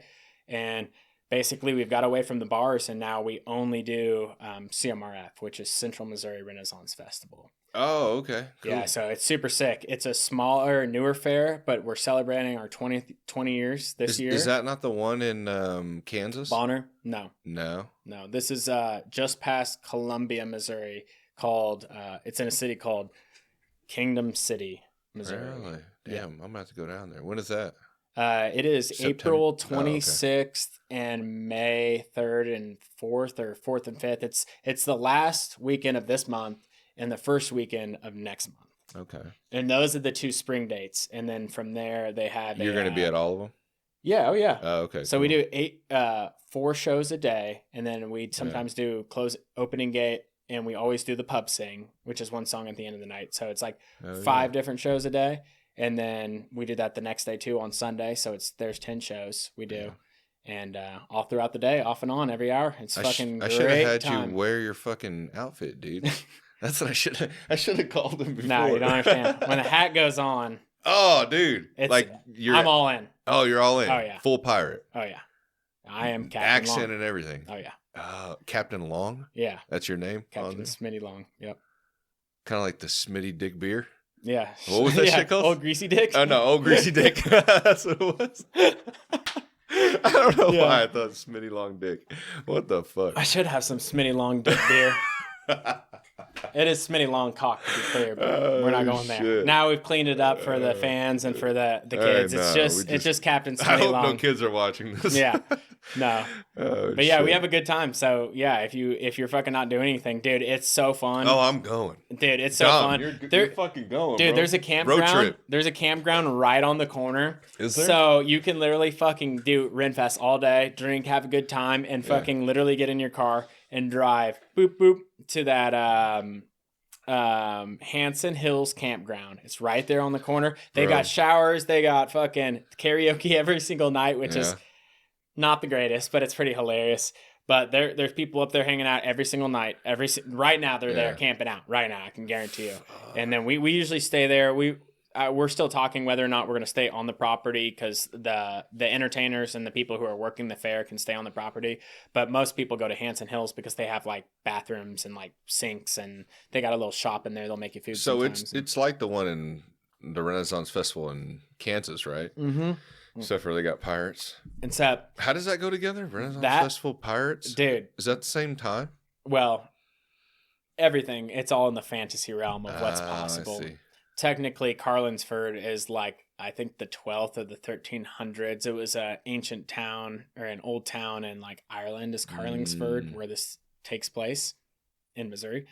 But it's named off of that. So that, the golden age of piracy was the 1700s. And then like the new age of piracy was like in New Orleans in the 1800s, 100 years later. Oh, really? Yeah. So, but yeah, it's super fucking fun, man. The staff, the king and the queen there, and the staff who runs the fair is so hilarious. Like, dude, I'm literally like, being a performer, being part of like that group of people that does that is so hilarious. It's so much fun, and it's so rewarding to be in a band, because like I was in like rock or I wouldn't say metal bands, but some screaming, some screamo band type things before, and that's all good. But there's so many people in that. It's so like millions Saturated, of people. It's yeah. super saturated. Whereas this thing, we got to be on the KC radio, local radio. We've done this and that. Been on some magazines. What are you guys on? Been on. We did that KKFI downtown, and we're on these different. We did like a pirate for a magazine, Echo de Mers, which is like in the French-speaking province of Canada. There's like in Quebec, Canada. There's like this group of people that has their own shit. It's in French. Really? They speak in French, so it's hard to tell what's going on their YouTube stuff. But they did a thing with us, and then the Scoundrels Inn, which I think is the premier radio station, they feature us alongside of like Ailstorm and like E-Banish Privateers, which I would say are the two biggest bands in the world. And you're the drummer, right? No, so that's the trip. So I'm a drummer. I do play drums during one of the songs. There's a drum skit that we do, but I'm the captain, so I'm the lead singer and frontman. Oh shit! Yeah. So that's you on the videos. Every actual band that I've ever been in, besides the jam bands, I played drums. You got to bring the band. How many guys you got in the band? 7. Fuck! I don't think they'll all fit here. No, they won't. We can. Some of them are pretty big too. Are they pretty big? Pretty do they all have legs? Stocky. Yeah. You guys haven't found an amputee no, yet? I have 2 friends from my stunt riding days, like Sean and Trevor, where I was like, I told Sean in one of the shows we did, I was like, motherfucker, just come out. Has got a bunch of tattoos, like kind of like prison tattoo kind of vibe. Yeah. Fucking love to do, but I was like, you got to come out, just take your fucking shirt off and walk around with your fucking peg leg. Like, you'll be fine. Just hang out on stage and just drink. Fuck yeah. Just like hang out and be our, like a hype man type guy sitting there drinking and stuff. But dude, that's he doesn't drink crazy. a whole lot. Just chop a leg off a table and just fucking, here you go, bro. Use it as a peg leg. Yeah, they use them as a bong, actually. It's kind of funny. They have it like one of the pirate deals when they sunk down in the silt. The guys went down in the silt, and the silt encased their bodies, and it preserved them. Oh shit! And when they pulled it out, so the eye patch it's like THC, so they would actually get stoned from absorbing THC from the eye patch through their retina, which I didn't even know was like a thing. And then they also wore the eye patch for a dual thing, because if they boarded a ship and they went below deck, your eyes are used to the bright light of the sun in the day. Mm-hmm. And then when you go below deck, your eyes don't adjust real fast. So they could take their eye patch off, and then they would have like the one eye that's already set up for the dark lighting. So that was kind of the eye patch for what thing. Though? For safety reasons or what? No, so when they go below deck and they're taking the ship, and the guys are going to fight them, because the guys will hide below deck down in the hold, and they'll set up a defensive position to kill them. So when the pirates ran down, they could take their eye off and they could actually see down in the dark. So not all of them were blind. No, I mean, I'm sure a number of them are, but that was the reason that they wore the eye patch, is to get stoned and be able to see people. That's what I'm saying. So there was an eye underneath it. Yeah. Yeah. A lot of them. Okay. So I thought it was always because they were missing an eye. The peg leg thing was hilarious, because in that same thing where they discovered that, they had a bunch of barrels of bud and stuff in there. They were transporting for like hemp or for smoking weed. I don't know. Mm. And, the peg leg that they had was a fucking water bong device. So this motherfucker is walking around with literally a bong peg leg, and that's what they literally were smoking weed out of his leg. That's crazy. I don't know. What the fuck, bro? Dude, you're fucking blowing my mind, bro. I never thought I'd get this deep on pirates, but here I am. I got humped by a manatee too. What? That's a different story. No, we can. It's not related. It's just a funny story. Oh, it's not related at all? No, I mean, maybe a pirate was humped by a manatee at some point, but it scared the fuck out of me. What the fuck's a manatee, bro? Manatee? Am I tripping? They're like the big fucking. They're like the sea cows, man. They're like the big floating. They look like a fucking tick, but they're swimming. They're like down in Florida, all over the place. No, I don't know what the fuck. Yeah, manatee. They're like a big thick thing. Dom, we got to get you a computer over there, bro. We got to get a screen over here. Jamie, pull this up. Yeah, pull this up, Jamie. Yeah. So I don't know. We were swimming and we were doing the manatee experience, and like you can go to Florida and like kind of touch them and these pet fucking them. Things. Yeah. Oh yeah. Holy shit. Yeah. That thing's like a fucking dog like underwater, Silver Springs or Twin Sisters or something like that. It's a little inlet you can go in Florida where there's fresh water. It looks like a sheepadoodle. Boiling water coming out of the ground, and they all hang out there like year round. Yeah. There in Mexico, that's like their zones. They like go back and forth from here to Mexico, Florida. Some stay in Florida year round, but. So that thing fucking humped you? Yeah. So like I got you from I'm the like back? really like I'm really into sharks. So I spend a lot of time on that Sharks Happen YouTube. The guy's freaking awesome. You love Shark Week. He just talks like about shark attacks and all this stuff. So I've like really like know quite a bit. Well, maybe not, but I listen to a lot of shark shit, and I've always found it really interesting. I got a big great white right here and shit. But so I'm out there and I'm talking to like the Skippy. I'm like, hey, you see bull sharks in here? Because like bull sharks will swim up. What is a Skippy? Like not the captain, but the right hand man who was like the second guy on the boat. And is that a pirate term? Maybe it's like I think a nautical term, but it's not something that it's just like that's the Skippy. It's like the right hand man on the boat. And I'm like talking to him, and he was like, I think he was I can't remember. I think he was in the Navy, or he was like a Coast Guard guy, but he was like knew quite a bit about the water, been around water his whole life. I think he was like a Florida native guy, and he was talking to me, and he was like he had seen some bull sharks. So I was kind of like, like I love the ocean. I'll go snorkeling and go to like some cool spots and go to like reef heads and shit and see some cool fish. And I'm a really good swimmer, so I'll like go swim down into holes and stuff and do cool stuff. And I love all that, but I was kind of like a little worried about seeing a shark and handling that situation because my wife was with me. So I was like, oh shit. But I had tried to pet this damn manatee, but you can't actually swim up to the manatee and pet them. You just have to hang out. And if they come up to you and you go like this and they swim up to you, you can touch them, but you're not supposed to like swim up to them and reach them. How big are they? Dude, they're huge.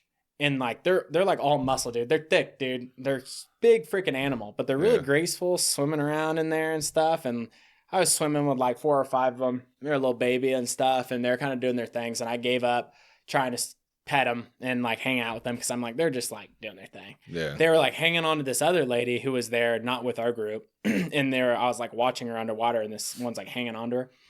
But Gabby's like pulls up. We're just floating in the water. It's like 30 minutes go by. And there's like a little beach there that people are hanging out with the manatees, and the manatees are in there in the water. And Gabby's like, I just saw a little shark. It's like, what? She's like, there's a shark like swimming down on the bottom. And I was like, oh shit. I was like, what did it look like? She's like, it wasn't very big, but it had like the black tip on its fins. I was like, oh shit, it's like a little black tip reef shark, and like not a huge deal, but you don't want to, it can bite your foot off or, take some toes off or something. So I'm like, oh shit. And I'm like looking in the water and everything's clear. And I'm like, all right. And we keep going back to talking and I don't see anything. Everything's fine. And then right after that, like talk thing, I think dies down and we're like past that. Like we're not in the danger zone. This motherfucker comes and latches onto me, dude. Like he fucking grabs me and pulls me in, dude. Like the strength of some of the dudes there at that fucking jiu-jitsu place in Kansas and Merriam. Locked me up, dude. He grabbed my body right around my waist. Yeah, exactly. Yeah. He pinched me like this around my fucking waist and locked on me, dude. A lot of people feel a pressure when they got bit by a shark. So in that moment, I literally thought that I was in the jaws of a shark. So my immediately I kicked and like unfortunately I kicked him. And then he like swam off and was like, and shot off and was like, I scared the shit out of him. But he scared the shit out of me. Fuck yeah, dude. He's trying to clap your cheeks, dude. Bro. He did, dude. He got underneath me. Oh, dude, he fucking grabbed me down there, dude, for a second. Maybe. I don't know, dude. I'm still not sure, dude. Did you feel he anything? Fucking scared the fuck out of me, dude. It happened so quick. I felt him lock onto me, and that was enough, dude. I was tripping. Because like a lot of the weird thing with shark bites, and you can listen to this on that Sharks Happen. These fucking people will be like, I just felt a pressure. Like I felt a clamp on me. Yeah. Like a pressure. And that's exactly what it was. Like I was sure I was getting bit by a shark for a second, but that big fat dude, that big old fucking pressure, thing. All right. He was under there just locking on. He was just trying to chill. Felt some pressure. But that's basically it. That's it. At the old Run Fest in Kansas City when they used to have add elephants, me and my buddies for my birthday, before the pirate ban and everything, we ate a little LSD, and then my buddy bought me a elephant ride. So rode an elephant out there doing that, and that was kind of an experience. Crazy, dude. I was sitting up front, and his trunk was coming back on me, kind of like puffing at me, and so I rode an elephant. And one of my great grandfather's old like books, I learned how to tame an elephant, which is kind of cool in the Book of Knowledge.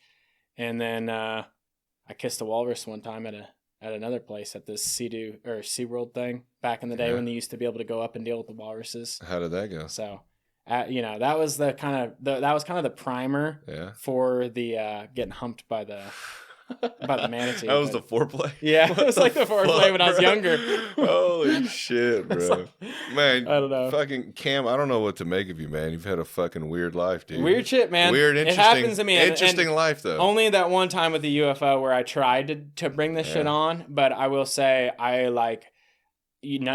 tomorrow's not promised, and I've always wanted to experience as much as I could. So when there's been like a doorway that's open for me, I try to push through it. I try to do it, experience it, see it, take what I can from it and move on and keep it moving, and treat others with respect, and be a stand-up guy, and be a good man for my family and my wife and my kids. So that's the most important thing. That's all you can do, man. And dude, trust me, I feel the same way, man. I've always said, I wish I could live 1,000 lives, dude. Just in different countries, different cultures, different time periods. What's that fucking funny ass dude that's on Rogan? His fucking the Italian guy that's from like Cuba, the big guy. Oh, Joey Diaz? Yeah, Cuban. Dude, that dude, like, oh my God. Yeah. Like that's funny as now fuck, that's bro. a fucking life. That's a crazy ass life. Yeah, he did have a wild life, dude. Oh my God. I got to meet him in person. Are you serious? Yeah, Where? he came to the Improv. Oh, really? Yeah. Oh, that's hilarious. Yeah, I don't think I got a picture with him. I can't remember, but yeah, he went. I got a picture of his sign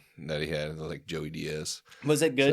So, Stand up? Yeah, dude. I actually haven't really watched much of his stand up. I've only seen like. I thought it was good. It was weird, dude, because I've watched him for years on Rogan, bro. Yeah. And to see him come out, it was just odd, bro. It's like I knew him. Right. And that's when that was another thing that gave me like this like understanding of the power of podcasting. It's like, oh yeah, I've spent I was probably in 2018 maybe, and I had been listening since like 2012, so 6 years of this, and it's like, dude, yeah, I feel like I know that guy. Like I've heard so much. Isn't it? Yeah, I know you're like shit, dude. And he has no idea. Yeah, like has no idea, bro. Like he's up there. I mean, he knows that we're fans, but he doesn't understand like what we actually feel towards him, because you've listened to so much. I mean, I've learned so much about like the MMA stuff from Joe Rogan, just listening about it and listening about these other fighters and all this stuff and different political stuff and like how the different guests and this, I got into jiu-jitsu because of Rogan. Dude. Yeah. It's fucking awesome, man. Yeah. It is so incredible. Changed my life. I'm a huge fan of people that are willing to do that to themselves. And it's awesome. Yeah. Wasn't for me, but it's freaking awesome. Hey, you're too busy out there fucking being a pirate and fucking they have it over there at 6 a.m. And that was like literally legit, because when I worked in KCK, I could go to that 6 a.m. But then that was about the time when I started doing it, is then we moved to Lee Summit. So the shops, I no longer have to drive all the way to KCK. But there's a really good group of guys down there on that Merriam. Yeah, Jason, he's a good coach. Yeah, that's a lot of the guys that I know came out of that gym. So really good guys. Mm-hmm. But hey, man, I could go on and on with you. Is there anything else that you want to throw out? You got to come back on again, dude. So, I can bring. You got to meet my quartermaster. Bring your fucking He's fucking friends, hilarious, man. dude. Your what? My quartermaster. What is that? So I'm the captain. He's the quartermaster. Oh, okay. So like a right hand? Yeah. So he's the guy that lives right next to me. Oh, dope. He's quartermaster Bones in the band. He keeps the book. And well, as long as you guys fucking go full pirate, dude. The dude. Talk the whole time. I mean, we could. I mean, it wouldn't. I mean, it's. I don't know if you could do it, man. 2 hours talking like a pirate. Yeah, I mean, if you want to do the Renaissance Festival. If anybody's listening and you guys want to join us, CMRF, the last weekend of this month, Saturday and Sunday, you can check it out on their website. CMRF, Central Missouri Renaissance Festival. Come out, have a good time. Fucking listen to some good bands. There's Pirates Creed, which is a 2-part band that's going to be playing that weekend, the first weekend. The last weekend in April, that weekend, the first spring weekend, they play there, and they're badass. And then there's these chicks that play that are called Medieval Medicine. Fucking hilarious. It's 2 chicks, 1 girl on a guitar, the other girl singing. They both sing, but freaking hilarious. And then a band that we played with there before, Totally Lost. They're cool. They're over in kind of like the St. Louis area. They'll be playing there. They got their own music. All these people have their own music and I'm gonna have to check it out, dude. Dude, it's a really good time. And then, like I said, go out there with some friends or your girl or family or whatever. Is it family friendly? Oh yeah. Okay. Yeah. Oh, Okay. absolutely. Because I know the Kansas one is. I don't know if y'all. It's all sexual innuendo. It's like it goes over the kids' heads, but it's hilarious. You know, it? there's certain shows that I haven't been in so rated long. R that okay. they'll put a sign out that say like R or like PG-13 plus or something like that, saying like, okay, this is gonna get a little rowdy. Yeah. And you can do certain things at Renaissance festivals like the pub crawls and stuff that are only adults, 21 and up, and that gets super naughty. Fuck, and that shit's hilarious. But there's gonna I be some gotta come badass back then bands without the kids, badass groups.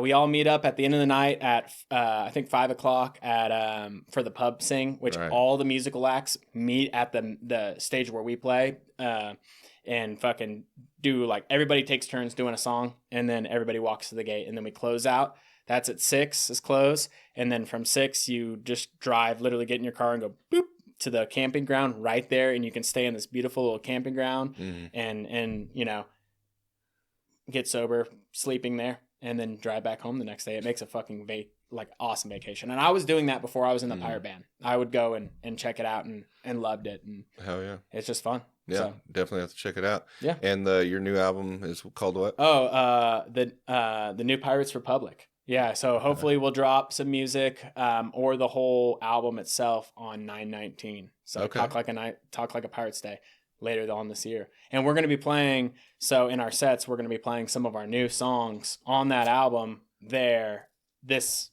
in a couple weekends, 2-3 weeks from now or whatever. We'll be playing new songs. So we'll play Lake Rats and Scallywags for one set, and then we'll play our modified New Pirates Republic on the second set, because we play full sets a day. So we'll alternate so that if somebody's hanging out like during a day, they don't come back and see us and we play the same thing. Right. That's cool. Kind of switch it up. So it's gbeforegBand.com. We're most active on Instagram, just on our Grog Before Gallows page. Yeah, I followed you guys. We got some funny skits on there and some weird shit on our YouTube. And I'm actually going to be releasing. So Water's Red is probably our biggest song. That's the song that they typically watch on YouTube, or they play on the radios on Scoundrels Inn and stuff. And we have a badass music video that we filmed not recently, but I'm at like 95% done editing it. And it's a music video we filmed there on the lake, where I like shoot a red coat and fucking walk around, and we're like singing and doing our pirate thing, and it's pretty sick, dude. I can actually show you it. It's on my phone. It's super sick, but they won't be able to see it. So that's all save good. it We'll for later. But that's basically it. Pirate band's cool. Yeah. Captain Smitty Long, he's a character, so you gotta come fucking check him out. And hell yeah. We'll have a good time. I appreciate it, man. Well, yes, sir. hey, thank you again, Cam. Absolutely, man. I appreciate you having me on.